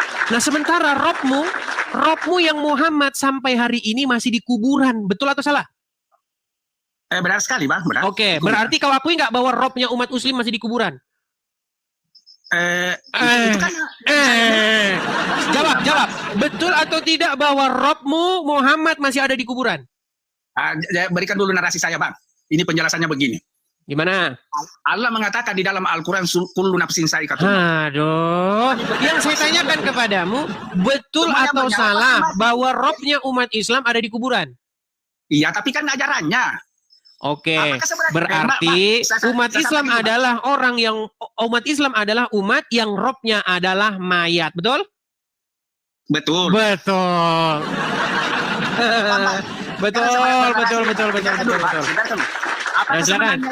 Apakah sebenarnya nasihat-nasihat yang waktunya dia hidup itu yang nasihat-nasihat benar tidak boleh diikuti, Bang? Walaupun dia sudah meninggal. Baik. Contoh, Bang. Contoh. Orang tua yang pernah menasihati bahwa nak jangan itu berbuat salah, nah karena itu sebenarnya tidak bagus merugikan orang lain. Bukan itu nasihat Muhammad. Apakah sebenarnya tidak bisa diikuti itu meskipun dia sayangnya bukan itu nasihat Muhammad. Kalau Anda mengatakan bahwa Muhammad mengatakan jangan berbuat dosa, mungkin saya akan menyuruh orang mengikut Muhammad. Tetapi bukan itu yang diajarkan Muhammad. Salah satunya diajarkan bagaimana. Tidak ada. Muhammad begini. Ini yang Muhammad. Barang siapa kalian tidak sama sekali, Allah akan siapa akan memusnahkan kalian dan mengalian dengan satu kaum yang berbuat dosa. Lalu kaum tersebut memohon ampun dan Allah akan mengampuninya. Itu yang diajarkan Muhammad. Jadi kalau nggak bikin dosa akan dimusnahkan. Kalau bikin dosa akan diampuni karena Allah suka mengampuni dosa. Justru sebentar. Justru ajaran Islam malah justru memicu orang bikin dosa.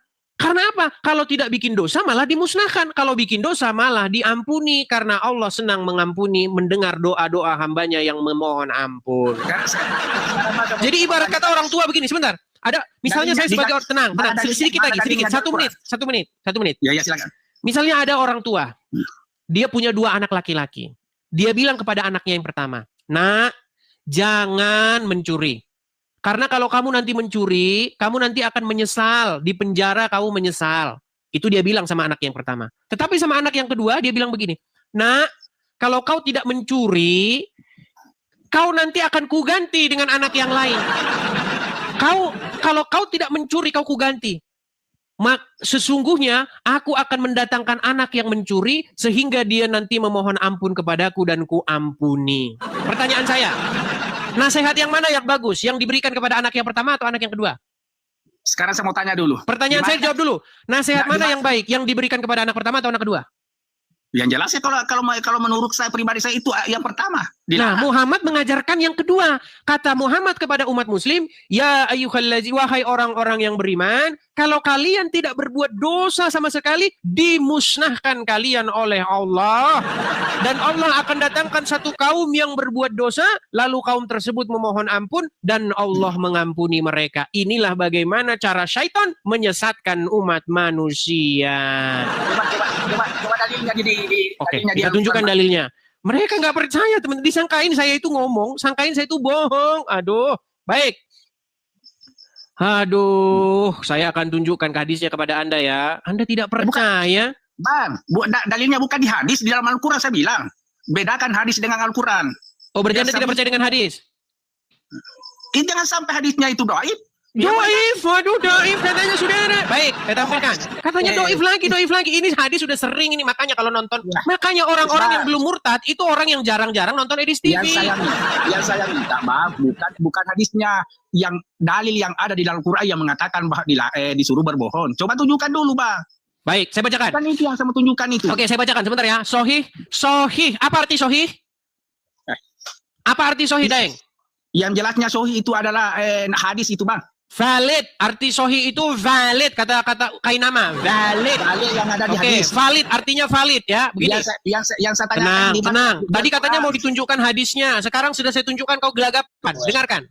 Coba apa? Dulu, Bang. Bahwasanya tunjukkan dalilnya yang ada di Al-Quran. Dengarkan dulu, dengarkan. Dengarkan ya. Rasulullah SAW, aku mendengar Rasulullah SAW bersabda, seandainya kamu sekalian tidak mempunyai dosa sedikit, niscaya Allah akan menciptakan satu kaum yang melakukan dosa untuk diberikan ampunan kepadanya. Nah, inilah caranya supaya umat muslim dipancing-pancing bikin dosa. Sekarang, Bang. Nah, sebentar, bukan cuma satu. Dengar. Bukan cuma satu. Nih, Rasulullah SAW beliau bersabda, seandainya kamu sekalian tidak mempunyai dosa sedikit pun yang patut diampuni Allah, niscaya Allah akan mendatangkan suatu kaum yang melakukan dosa untuk diberikan ampunan kepadanya. Jadi kalau kalian umat muslim, kalau ngasih tahu anak, jangan kau suci-suci kali. Kau nanti akan dicampakkan oleh Allah, kubinasakan kau nanti. Jadi bapak Islam itu akan memberi nasihat kepada anaknya, kau janganlah kau jujur-jujur kali, malinglah kau sikit-sikit. Iya, supaya apa? Supaya kau nanti memohon ampun kepada bapakmu ini, karena bapakmu ini suka memberikan ampunan. Sekarang Bang saya tanya. Banyak ini hadis, bukan cuma 1, 2.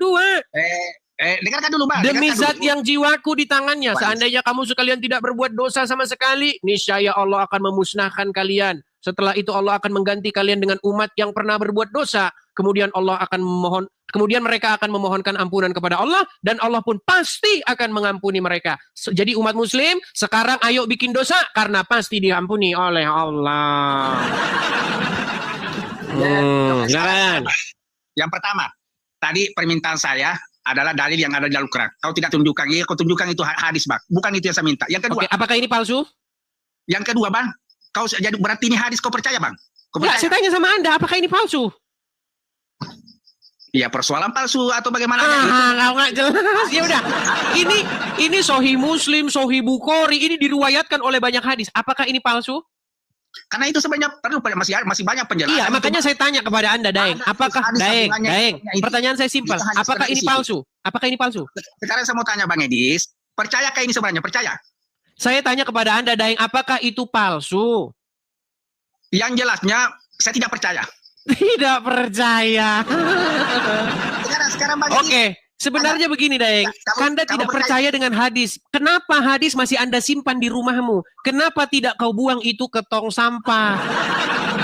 Coba sekarang saya tanya, kenapa hadis yang jelas-jelas tidak kau percaya lagi masih kau simpan di rumahmu? Kan itu hadis bang, ada sebenarnya itu, ada yang muncul satu, ada pembahasan di belakangnya, karena bukan hanya satu hadis itu ribuan. Makanya saya bilang ya teman-teman, kalau Anda sungguh-sungguh mendalami jangan hadis, hanya yang dimunculkan, yang percayalah ada sebentar lagi negatifnya. Anda akan menelpon tukang loak supaya datang ke rumah Anda mengangkut itu semua dari rumahmu. Yang jelas ya bang, intinya pembicaraan ini cuma satu, saya punya Tuhan pencipta Allah alam semesta, itu saja. Cuma satu Tuhan saya yang berkuasa. Yang penting Tuhannya satu, masuk surga, gitu ya. Walaupun gini, jadi memang inti ajaran agama Islam itu begitu teman-teman. Asal Tuhan satu, mau mencuri berzina masuk surga. Padahal dia tadi sudah mengakui bahwa Tuhannya dia dua, Robnya dia dua. Aduh. Tadi saya katakan bahwa Rob itu sebenarnya Tuhan itu bang, Tuhan. Iya, oh berarti Allah Tuhan. Kalau mengarah ke Tuhan tadi, Tuhan. Sebentar, Allah Rob atau enggak? Bang, makanya sama katakan bahwa Rob itu belum tentu Tuhan. Apakah Allah itu Rob? Tapi kalau Tuhan sudah pasti Rob. Sebentar, apakah Allah itu Rob? Tapi kalau Allah itu Rob kepada Muhammad, Robnya Muhammad itu. Ya udahlah tidur di bawah sana lah, tidur di bawah sana. Ditanya, apakah Allah itu Rob? Kau tidak jawab. Kau bilang tadi Rob itu artinya Tuhan.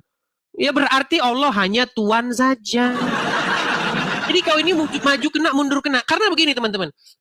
Karesteng. Iya, kenapa Muhammad? Yesus itu kurios, karesteng. Kurios itu artinya Tuhan, bukan Tuhan. Oh ya udah. Mahmudin, ya. Rob itu artinya Tuhan, bukan Tuhan. Berarti Allah itu harus kau terjemahkan Tuhan, bukan Tuhan. Padahal sudah saya bilang, teman-teman saya itu sudah berbusa-busa ngomong. Tuhan dengan Tuhan itu kata yang sama aslinya, Aduh. Sebenarnya begini teman-teman. Bahasa Indonesia itu berubah gitu loh. Zaman tertentu dengan zaman yang lain itu bahasa itu terus mengalami yang namanya metamorfosis, berubah dia. Seperti itu. Makanya sebenarnya tidak ada kata yang tepat untuk menerjemahkan kata Rob ini ke dalam bahasa Indonesia atau kata kurios itu ke dalam bahasa Indonesia. Sebenarnya kalau kata kurios itu diterjemahkan ke dalam bahasa Jawa itu tepat sekali. Jadi kata kurios atau kata Rob ini kalau diterjemahkan dalam bahasa Jawa itu menjadi Gusti katanya. Jadi kata Gusti ini memang bisa ditujukan kepada manusia, bisa kepada yang ada di langit bisa. Contoh ketika orang Jawa ya pada masa-masa lampau datang menghadap kepada rajanya. Pasti mereka akan berkata, daulat Gusti katanya. Duh Gusti, Gusti saya ingin begini, saya ingin begitu. Dia panggil orang yang berkuasa itu dengan panggilan Gusti. Dia panggil yang di langit juga Gusti. Begitu. Jadi memang ini masalah terjemahan saja ya seperti itu. Jadi Anda itu panggil Muhammad tuh Gusti juga. Gustimu Muhammad itu.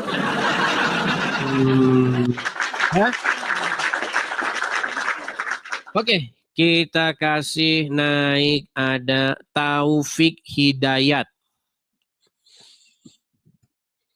Ya, Taufik Hidayat. Makasih Kak Leo Linha. Taufik Hidayat, selamat malam Bang. Malam. Silakan nyalakan kamera. Belum bisa ini, kalau bisa dibantu. Bisa, silakan. Tuh, sudah saya kirimkan permintaan. Sudah sampai di layar Anda, silakan Anda simpan atau terima. Okay. Terima kasih Edi, terima kasih. Bang, jangan separuh-separuh Bang, wajah Bang. Sebentar dulu, sebetulin HP-nya. Nah, gitu ya, silakan. Malam. Selamat malam ya. Diskusinya yang adem ya. Ya. Ya. Jadi tema kita apa malam ini? Kalau dilihat di situ 2025 ganti Tuhan, Muhammad, Yesus. Muhammad kasih silang, artinya jangan lagi kalian mempertuhankan manusia Muhammad. Jangan merokok Bang, jangan merokok. Siap. Yang harus kalian pertuhankan itu adalah Yesus, jangan Muhammad, begitu. Kalau misalnya nggak setuju gimana? Ya kalau tidak setuju artinya Anda masih bebal. Kenapa saya katakan bebal? Karena Anda masih ngeyel, ingin mempertuhankan Muhammad. Ini Edis. Ini mau diskusi apa menggiring seseorang untuk mengikuti Edis ini? Saya tidak pernah menyuruh orang mengikuti saya. Saya menyuruh orang untuk mengikuti Tuhan Yesus. Saya jangan diikutin. Begitu. Ya. Yang harus kita ikuti itu adalah Tuhan Yesus, jangan Muhammad. Kalau Anda ngikutin Muhammad, sebentar lagi Anda mencium batu. Oke, baik. Sekarang begini. Di dalam Al-Quran, Anda diperintahkan nggak supaya Anda beriman kepada Injil? Iya. Karena di dalam Injil terdapat petunjuk dan cahaya, betul? Benar. Tapi begini, Dis. Injil dulu dengan sekarang itu beda. Makanya orang yang mana Injil yang dulu? Tidak dikatakan sebagai penginjil, tapi ahli kitab. Iya, Bang. Yang saya tanyakan, mana Injil yang dulu yang Anda maksudkan itu? Begini, Dis. Injil yang dulu itu yang masih tidak ada perubahan. Iya, mana? Ini itu wahyu yang turun kepada Nabi Isa yang kalian anggap sebagai Tuhan. Iya, Bang. Iya. Mana Injilnya? Terus apa? Injilnya mana? Iya, artinya di situ Edis mengakui. Kalau Injil yang sekarang justru saya tidak jadi mengakui karena Anda tidak bisa tunjuk barang yang Anda maksud. Gini, Edis itu sudah terjebak dengan pola pikir Edis sendiri. Baik, Anda berkata kepada saya, Injil satu-satu Taufik. Tadi kan Anda bilang diskusi yang adem, betul? Iya, makanya sekarang gini saya ngomong ya. Oke, silakan. Saya ingin menunjukkan Injil yang dulu, tapi saya ingin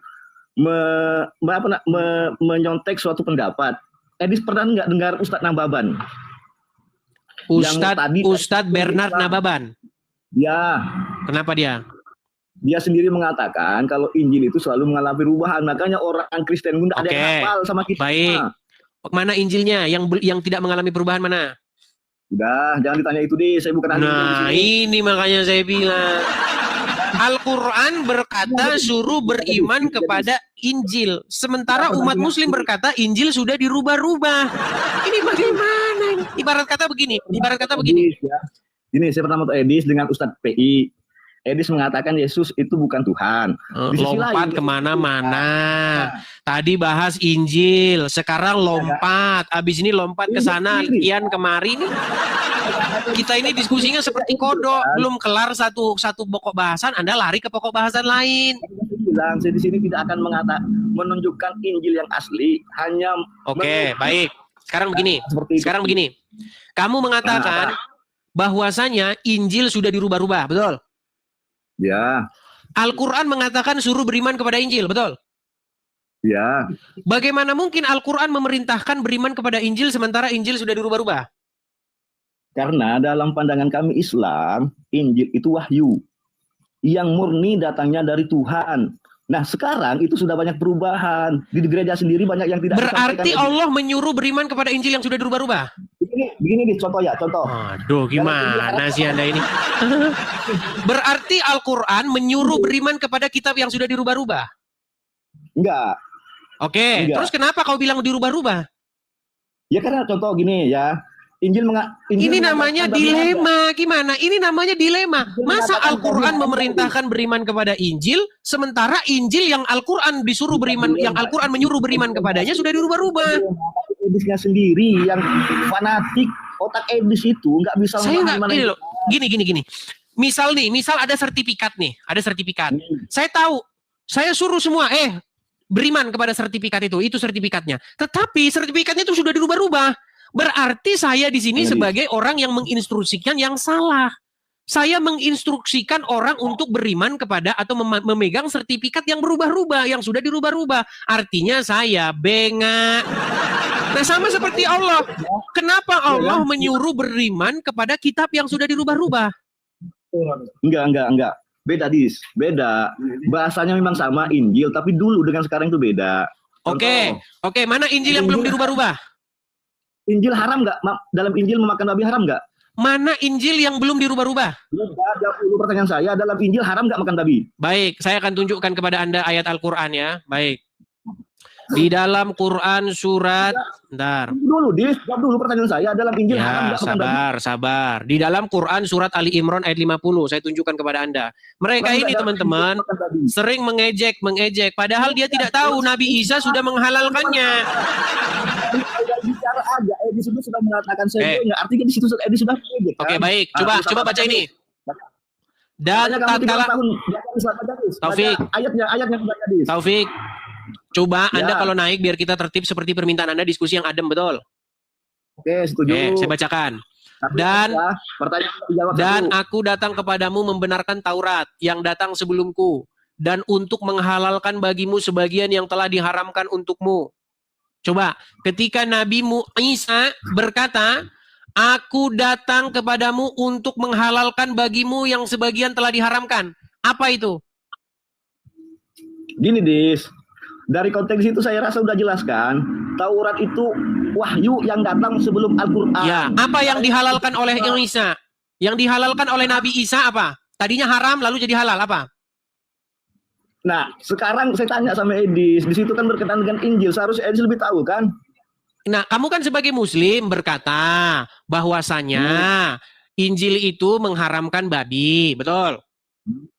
Oke, sementara Nabi Isa di sini menghalalkan bagimu sebagian yang tadinya telah diharamkan. Pertanyaan saya, apa itu yang tadinya haram lalu jadi halal? Saya tanya gini ya, pertanyaan dibalas dengan pertanyaan. Edis ya. Sebelum ke situ, bukan, kamu kan mengatakan bahwasanya Yesus tidak pernah menghalalkan babi. Jangan macet-macet, jangan kau matikan sinyalmu. Oke, dengarkan. Ini terakhir. Habis ini saya nggak ngomongin lagi. Habis saya balikin kamera saya. Saya boleh mengikuti Injil. Oke. Di sini Isa menghalalkan nggak yang tadinya haram? Saya rasa Nabi Isa nggak pernah berubah-berubah, Dis. Haram. Oke, coba kau baca. Kamu yang baca. Sendiri. Haram menjadi halal. Buktinya sekarang. Ya, coba kamu baca dulu. Baca. Coba kamu baca dulu. Kamu yang baca. Kamu kan hostnya. Oke, saya bacakan. Waktu saya baca kamu diam ya. Ya. Oke. Dan aku datang kepadamu, maksudnya Isa di sini. Aku itu Isa, membenarkan Taurat yang datang sebelumku, dan untuk menghalalkan bagimu sebagian yang telah diharamkan untukmu. Pertanyaan saya, apa yang tadinya haram lalu dihalalkan oleh Nabi Isa? Di situ kebalik, Dis. Halal. Pertama, bukan haram ke halal. Coba kami yang baca. Gak kelihatan, Dis. Batasnya agak rabun ini. Oke, coba kami baca nih.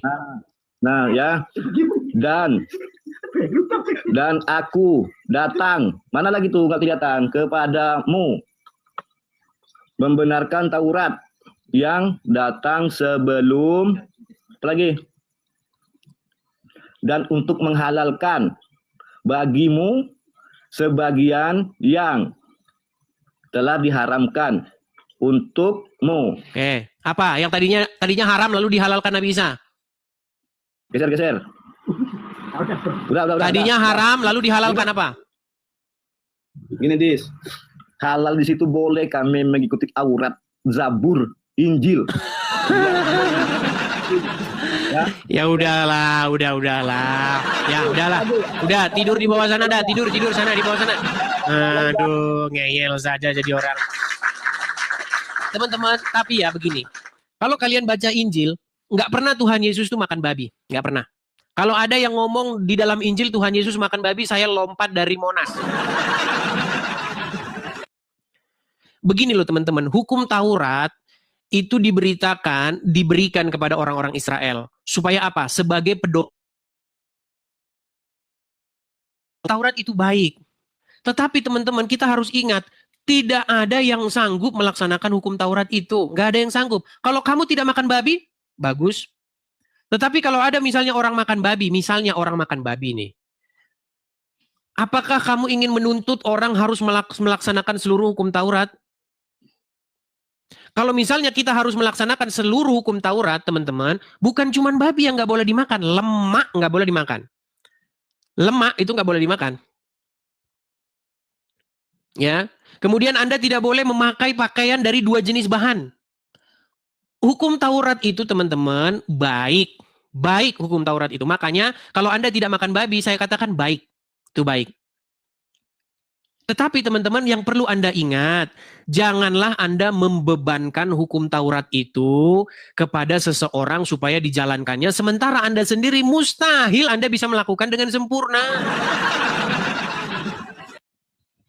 Sekarang ini teman-teman, apakah ada orang yang sanggup melakukan hukum Taurat secara menyeluruh? Nggak ada. Siapa orang yang bisa sanggup melaksanakan hukum Taurat dengan penuh? Nggak bisa, kecuali Tuhan kita. Makanya Tuhan Yesus sudah melakukan segala tuntutan hukum Taurat itu untuk kita. Begitu loh. Ya, jadi teman-teman sekalian, kita janganlah memaksakan sesuatu yang kalau ukuran itu kita pakaikan kepada kita, kita akan malu sendiri. Gitu loh. Hukum Taurat itu banyak, itu ada mitzvot itu ada banyak sekali tuh. Ya, jangan begini, hari Sabat nggak boleh kau nyalakan api, hari Sabat kau nggak boleh kerja, gini. Banyak sekali. Kalau kau mau coba melakukan hukum Taurat itu, coba, kau coba lah. Bukan berarti itu tidak baik. Kalau ada orang yang ingin melakukannya, mantap, begitu. Tetapi kalau ada orang, tetapi Anda jangan memaksa supaya orang Anda bebankan itu kepada seseorang, begitu loh ya, seperti itu. Ya, teman-teman ya, di dalam Bible nggak pernah ada Tuhan Yesus ngajarin makan babi, nggak ada. Tuhan Yesus sendiri nggak pernah makan babi. Ya, ayo silakan. Kalau kita ngomongin Injil, kita harus betul-betul ngomongin Injil yang betul-betul tertulis di dalam situ. Karena ada orang Kristen bilang Tuhan Yesus ngajarin makan babi katanya. Nggak ada teman-teman, nggak ada. Ya, oke kita lanjutkan. Kita kasih naik ada Bang Abe. Tapi orang-orang Muslim ini dia bangga karena nggak makan babi. Padahal di dalam agama Islam makan babi itu boleh kalau kepepet. Jadi janganlah kau menghukumi orang Kristen yang makan babi. Ada orang Kristen makan babi, kau bilang, hei pemakan babi. Sementara dalam agama Islam makan babi boleh.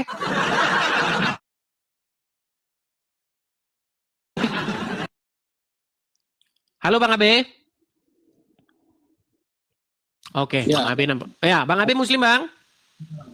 Aduh, minta maaf, Bang. Saya Kristen. Oh, Kristen. Baik, saya turunkan dulu ya. Ya, silakan yang Muslim. Banyak kalian menjadi saksinya ya. Ini sebentar ya. Bentar nih. Saya akan putarkan satu video.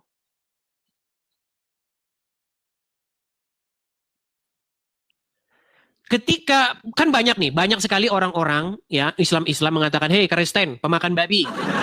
Dia kayak bangga banget gitu, bangga banget kalau nggak makan babi itu adalah sebuah kebanggaan. Di dalam Bible diatur memang masalah makanan-makanan yang tame dan tahor, ya. Itu hukum mengenai kesehatan begitu, supaya orang itu sehat, maka makannya itu harus begini. Jangan sama seperti bangsa-bangsa lain. Makanya yang begitu-begitu diajarkan itu. Lemak jangan dimakan. Banyak itu kalau kau baca dalam Bible. Nah, lalu teman-teman, orang-orang Islam sebagian dari mereka mengatakan dengan bangga dia, nih loh kami tidak makan babi, kami mengikuti ajaran Yesus. Dia lupa bahwa dalam ajaran agama Islam itu makan babi itu boleh. Perhatikan. Ustaz Somad, ya, babi itu dilarang sama Allah. Ya, kenapa diciptakan jadi? Sebentar ya, ini ada musik-musiknya nih. Sampai kapan pun babi itu tetap haram. Memakan babi haram, pakai babi haram. Tapi ada saatnya memakai babi jadi boleh. Kapan? Terjebak di dalam hutan. Makanan tidak ada. Pilihan cuma dua. Babi atau mati. Tak boleh kita pilih mati. Karena kata Allah, la tulqu bi aidikum ila tahlukah. Jangan jerumuskan dirimu ke dalam kebinasaan. Boleh memilih babi. Akhaffu dararain kalau memang mudaratnya lebih ringan. Boleh. Perhatikan satu kali lagi. Kau pilih mana? Babi atau mati? Aku pilih mati aja lah. Tak boleh. Pilih babi. Masuk ke hutan. Mati tak makan atau babi? Ambil daging babi. Bakar. Colek-colek ke kecap. Jadi sudah. Jadi jangan lagi ada orang-orang Muslim yang dengan bangganya, kami tidak makan babi. Sementara kalian makan binatang yang haram lainnya. Jadi intinya itu begini teman-teman. Mereka ini sering dengan begitu bangganya karena nggak makan babi. Padahal tadi kan jelas kata Abdul Somad boleh makan babi kalau kepepet. Ya, kalau kepepet boleh, saudara. Nah, lalu di dalam agama Islam itu boleh makan unta, boleh makan kelinci, boleh. Yang nggak boleh cuman babi. Nah, punya telusur ini biar kalian tahu. Ini sudah masuk dalam kajian khusus. Jadi sebenarnya gini. Muhammad ini teman-teman, dia itu sering bergaul dengan orang-orang Wahyudi. Dilihatlah orang-orang Wahyudi tidak makan BABI. Sehingga turunlah ayat diharamkan bagimu BABI. Tetapi gini, yang namanya jiplak, Kalau teman-teman zaman sekolah, pernah nggak teman-teman zaman sekolah nyontek? Nyontek gitu kan? Giliran dipanggil bu guru ke depan, karena bu gurunya kan juga bukan orang bengak, dia kan pinter, ini kok bisa langsung ada jawabannya begini. Ditanya lah, Mahmud, ya bu, ini gimana nih kok bisa dapat angka 78 ini? Bingung, karena ciplak. Nah sebenarnya di dalam hukum Taurat, itu yang dibicara itu kriterianya, bukan hewannya. Kriterianya. Inilah jenis-jenis binatang yang haram bagimu. Sebenarnya kata haram itu nggak ada dalam Bible. Yang ada itu kata tame.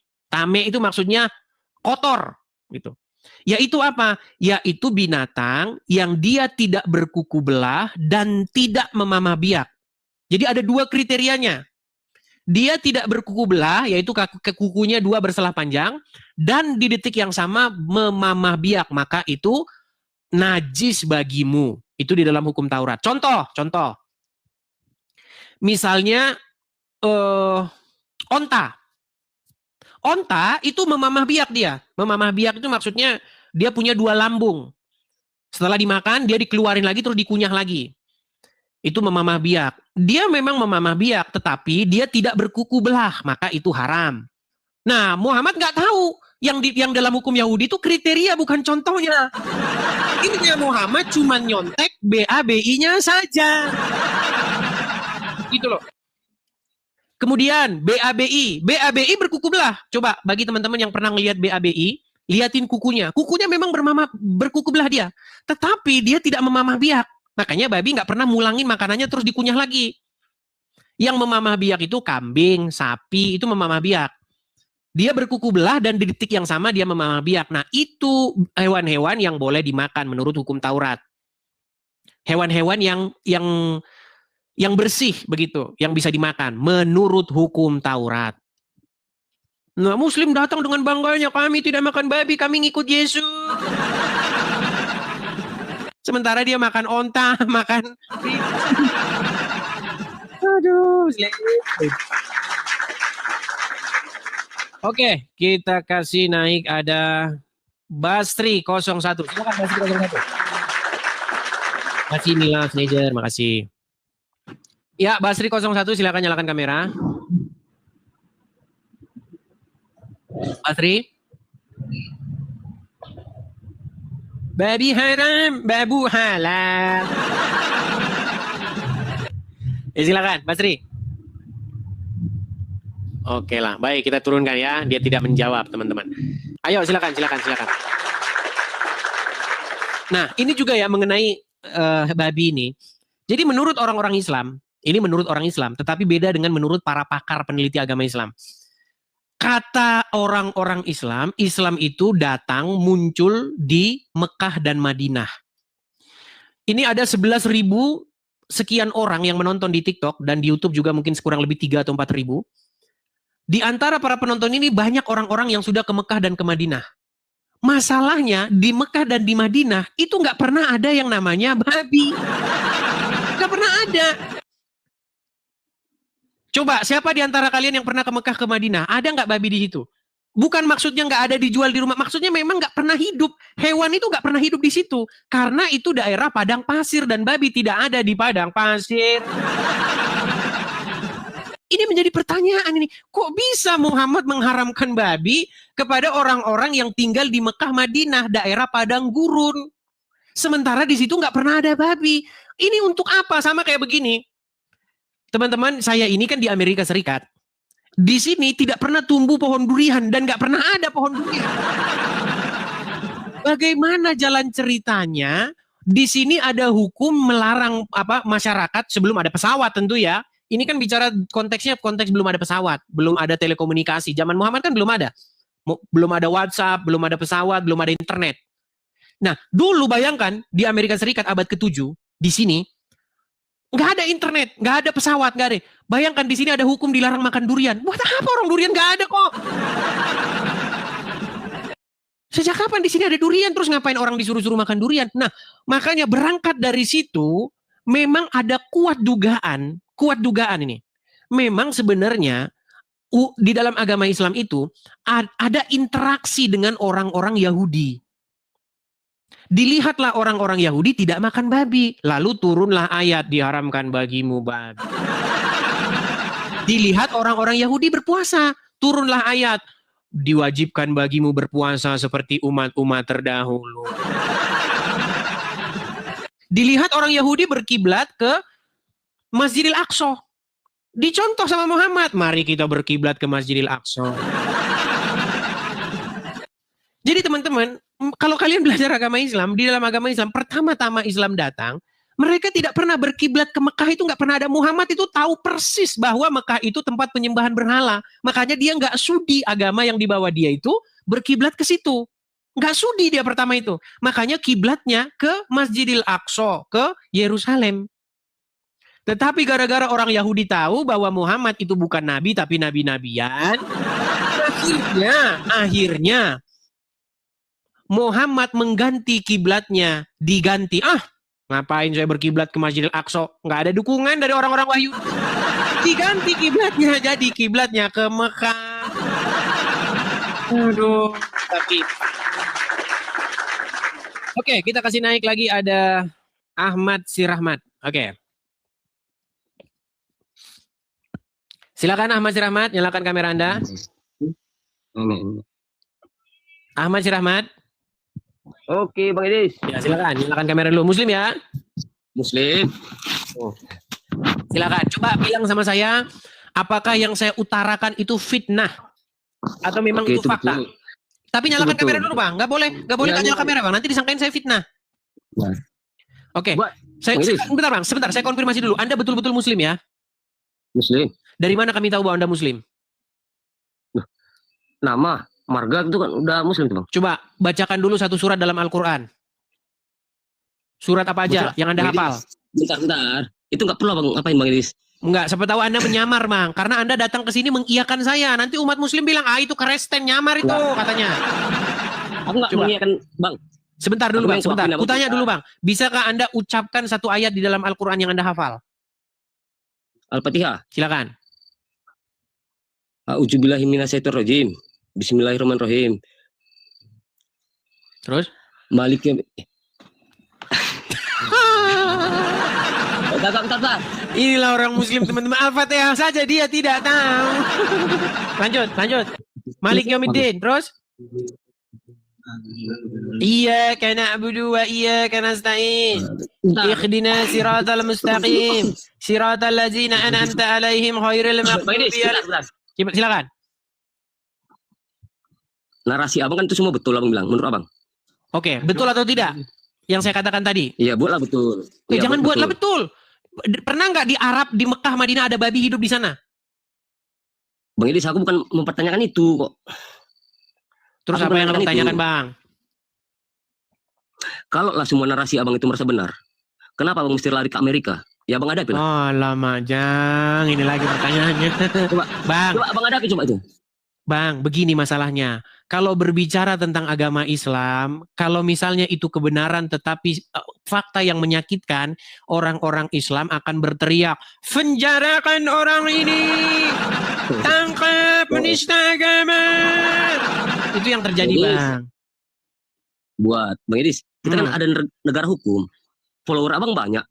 Kalau lah itu terjadi, follower Abang bisa bantu. Bang, kita oke, baik. Hukum. Kita berkaca ya kepada kasus-kasus yang sudah terjadi. Bang, kurang besar gimana Pak Ahok punya followers? Tahu Pak Ahok ya? Buat. Bang, janganlah separuh-paruh aja Abang begini, Bang. Bang macam sudah malu. Separuh wajahku hilang bersama dirimu. Bang. Coba ayo gini, Bang. Jangan separuh-separuh, Bang. Coba wajahku hilang bersama dirimu. Bang. Coba ayo gini, Bang. Jangan separuh-separuh, Bang. Coba, Bang. Pak Ahok, Bang, tahu Pak Ahok ya? Ahok tahu ya? Basuki Cahayapurnama, Pak Ahok tahu? Oke. Kurang bagaimana Pak Ahok punya followers? Pak Ahok itu followersnya banyak. Banyak sekali. Dia hanya berkata begini. Waktu dia bernarasi di Kepulauan Seribu. Dia bilang begini.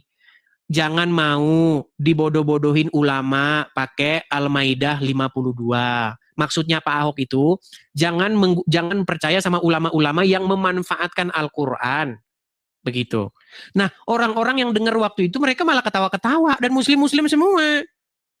Tetapi Terus? karena ada udang di balik bakwan, karena ada misi terselubung, maka mereka menghasut orang-orang untuk demo lomba pakai baju daster di Monas. Betul? Oke, nggak bisa. Ini Bang, bisa kujawab nggak ini? Nah, silakan.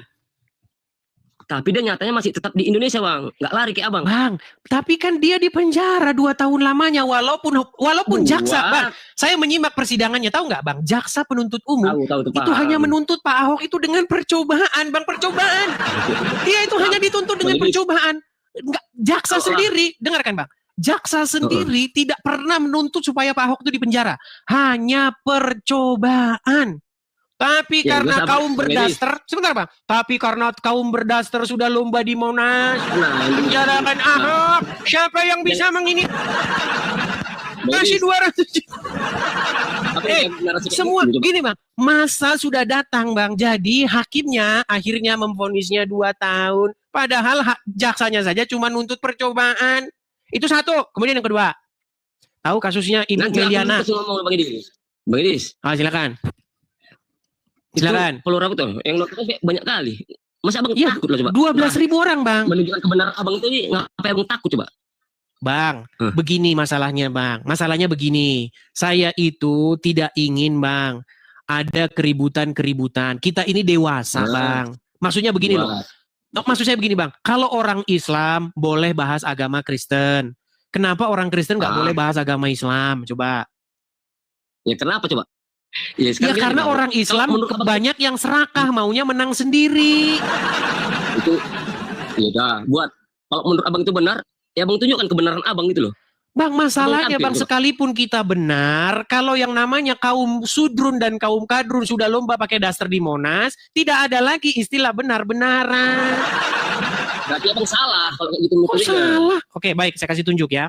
Saya kasih sebentar. Mereka harus kita kasih tahu kelakuan mereka ini, teman-teman. Nih, saya kasih contoh ya, Bang ya. Itu begini. Sebentar, Bang. YouTube, video-video Abang itu nggak perlu, Bang. Itu udah terlalu banyaknya orang dari media sosial itu udah banyak tahu. Begini, baik. Nah, terus sekarang aku tanya, Bang, Abang bisa Bang, coba segini. Abang bisa baca nggak tulisan yang kelihatan di banner itu, Bang? Itu Bang Idis, Abang tunjuk-tunjuk itu nggak ada gunanya loh. Kok nggak ada gunanya? Terlalu banyak orang tahu. Bang, itu. Kalau orang Islam bikin kajian, dia bilang begini, benarkah Bible dipalsukan? Ditempel di jalan, dipajang spanduknya, bannernya Bang. Itu namanya, Bang. Iya, paham. Itu namanya apa, Bang? Oh, itu namanya kami sedang berdakwah supaya orang-orang itu jangan mengikuti Bible karena sudah dipalsukan. Betul? Betul? Betul nggak?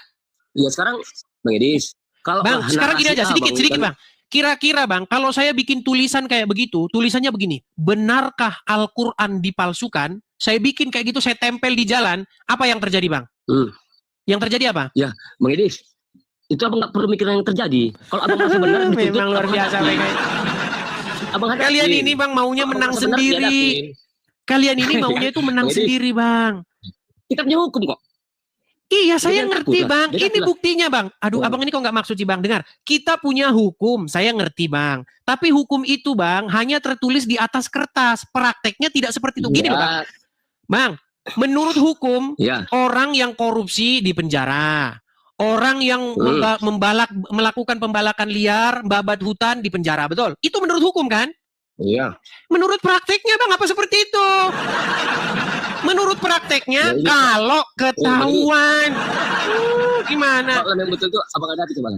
Nggak perlu intinya begini, sama begini, seperti gini. Menurut hukum ya dilarang untuk apa? Melakukan penistaan, penodaan terhadap agama lain. Nggak boleh, betul. Nah, kalau orang muslim bikin kajian, benarkah Bible dipalsukan? Nah, boleh, itu namanya dakwah. Nah, kalau orang Kristen sekarang Bang, bikin kajian, benarkah Quran dipalsukan? Yang ada kalian lomba pakai baju daster di Monas. Kalian ini maunya menang sendiri. Oke, Bang Idis, aku pengen, ini kan mungkin kalau untuk aku kan awam. Aku orang awam. Nah, coba pertanyaan Abang dari mana coba? Biar aku tanya dari Google coba. Biar aku jawab dari Google, bisa nggak? Oke. Pertanyaannya begini, betulkah Muhammad memindahkan kiblatnya yang tadinya ke Masjidil Aqsa menuju ke Mekah? Masalah kiblat. Ya, tadinya kiblatnya orang-orang Islam sama seperti kiblatnya orang-orang Yahudi. Betulkah Muhammad memindahkan gitu? Memindahkan kiblat dari Yerusalem ke Mekah. Bentar. Muhammad.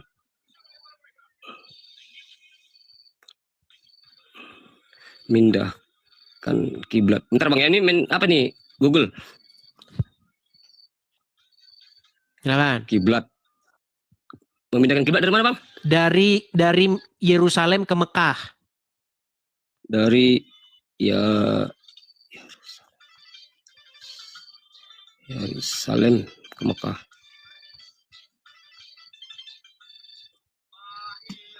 Terus kalau itu kejadian gimana, Bang? Oke, bener nggak di situ? Bentar.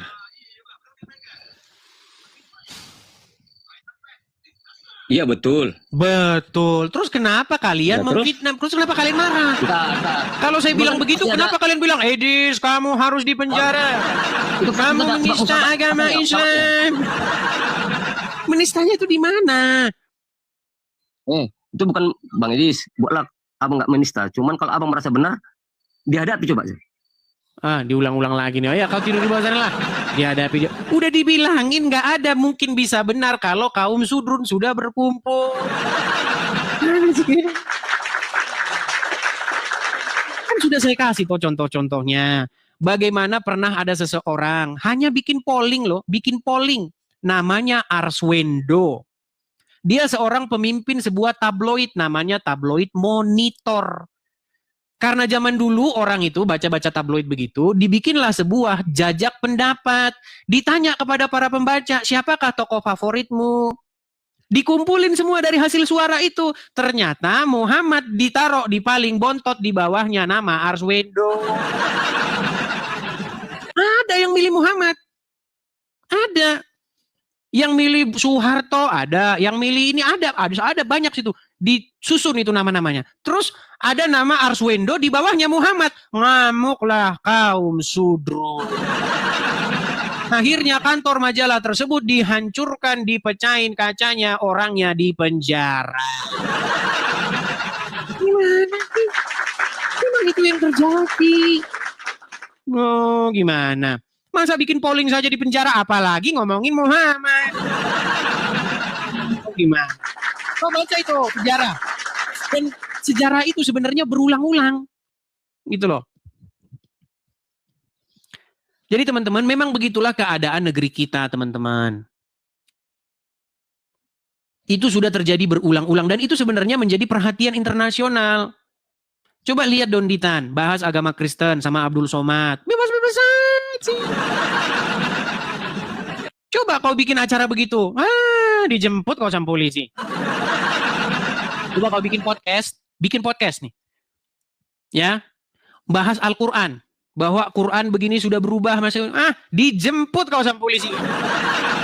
Karena cuman orang Islam yang boleh bahas agama Kristen, cuman orang Islam doang, yang lain nggak boleh. Gimana? Ya silakan. Kalian tidak percaya, ya deritamu. Masalahnya memang itu kenyataannya. Ya Solihin, silakan. Solihin ini sebenarnya dia sudah mengakui dan dia sudah minta maaf teman-teman. Tapi sayangnya Abdul Somad dan Dondi masih lanjut terus mereka bikin podcast. Silakan, Solihin. Oke, nampaknya ini orang udah pada tidur teman-teman ya. Karena sudah, saya udah turunkan dia. Teman-teman, karena ini sudah mau jam 11:30 malam, mungkin teman-teman juga sudah pada ngantuk-ngantuk ya, sudah capek-capek. Mungkin kita lanjutkan besok-besok ya teman-teman ya.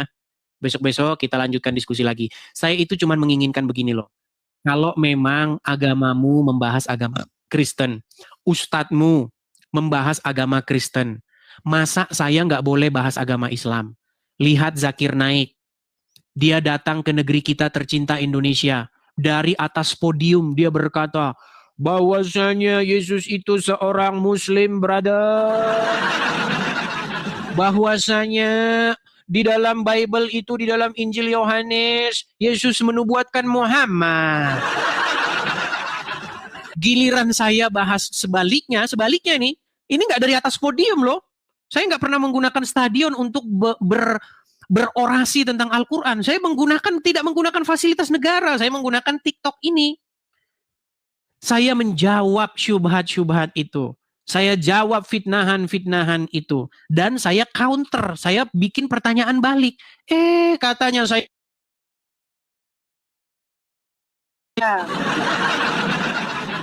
Itulah yang terjadi di negara kita. Jadi teman-teman, kepada pihak-pihak terkait, ya bapak-bapak polisi, anggota-anggota DPR, para penegak hukum, kapan ini ada keadilan? Kalau mau orang-orang Kristen seperti saya nggak bahasin agama Islam, harusnya orang-orang Islam itu berhenti nggak bahasin agama Kristen. Kan simple dan sederhana. Begitu. Ya, jadi seperti itu teman-teman, supaya teman-teman paham kenapa ada acara seperti ini. Kita ini bukan mau ajang caci maki, bukan. Bukan ajang hujat, tetapi kita diskusi ataupun debat. Begitu. Ya. Jadi teman-teman sekalian, semoga teman-teman paham dengan visi dan misi channel ini, ya. Seperti itu. Kita harus tetap bersatu, sesama anak bangsa kita bersaudara, janganlah ada pertikaian di antara kita. Kita debat, ribut masalah keyakinan saja. Jangan sampai kita ribut baku pukul. Begitu. Di dalam acara ILC, Indonesia Lawyers Club, mereka kan berdebat. Perdebatan itu harus dewasa. Jangan main pukul-pukulan, jangan main kekerasan. Yang berdebat ini, logika kita yang berdebat, yang beradu argumen. Begitu. Begitu juga di sini ya teman-teman ya. Berdebat saja, ilmu yang kita perdebatkan. Tetapi kita harus tetap bersaudara di dalam bermasyarakat. Seperti itu ya. Oke, saya rasa itu saja teman-teman. Nah, sebelum kita tutup acara kita teman-teman, sekali lagi teman-teman, rumah apologet kita sudah selesai teman-teman. Tinggal kita ada bersih-bersih dan lain sebagainya.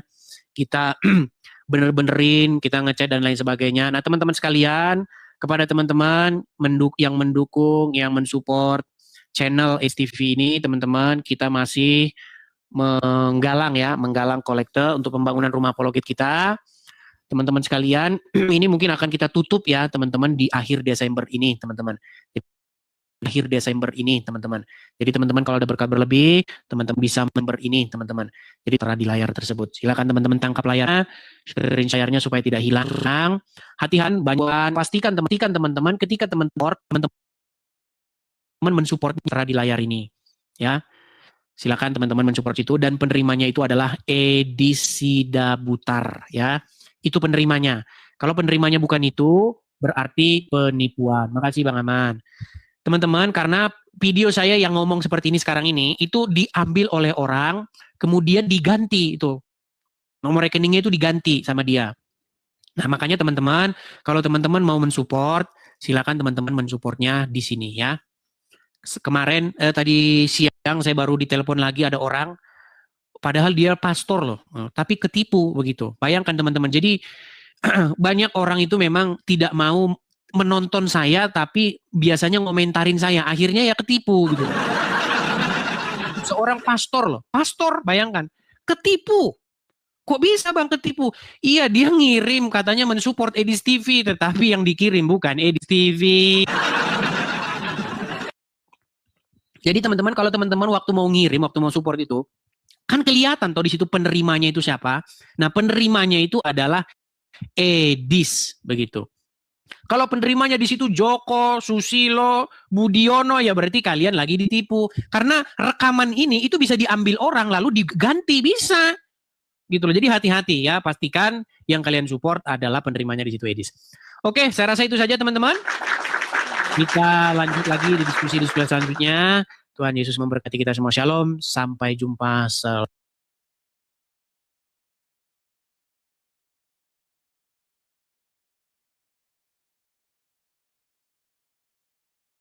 Acara birahi malam ini Bang Bilal. Halo.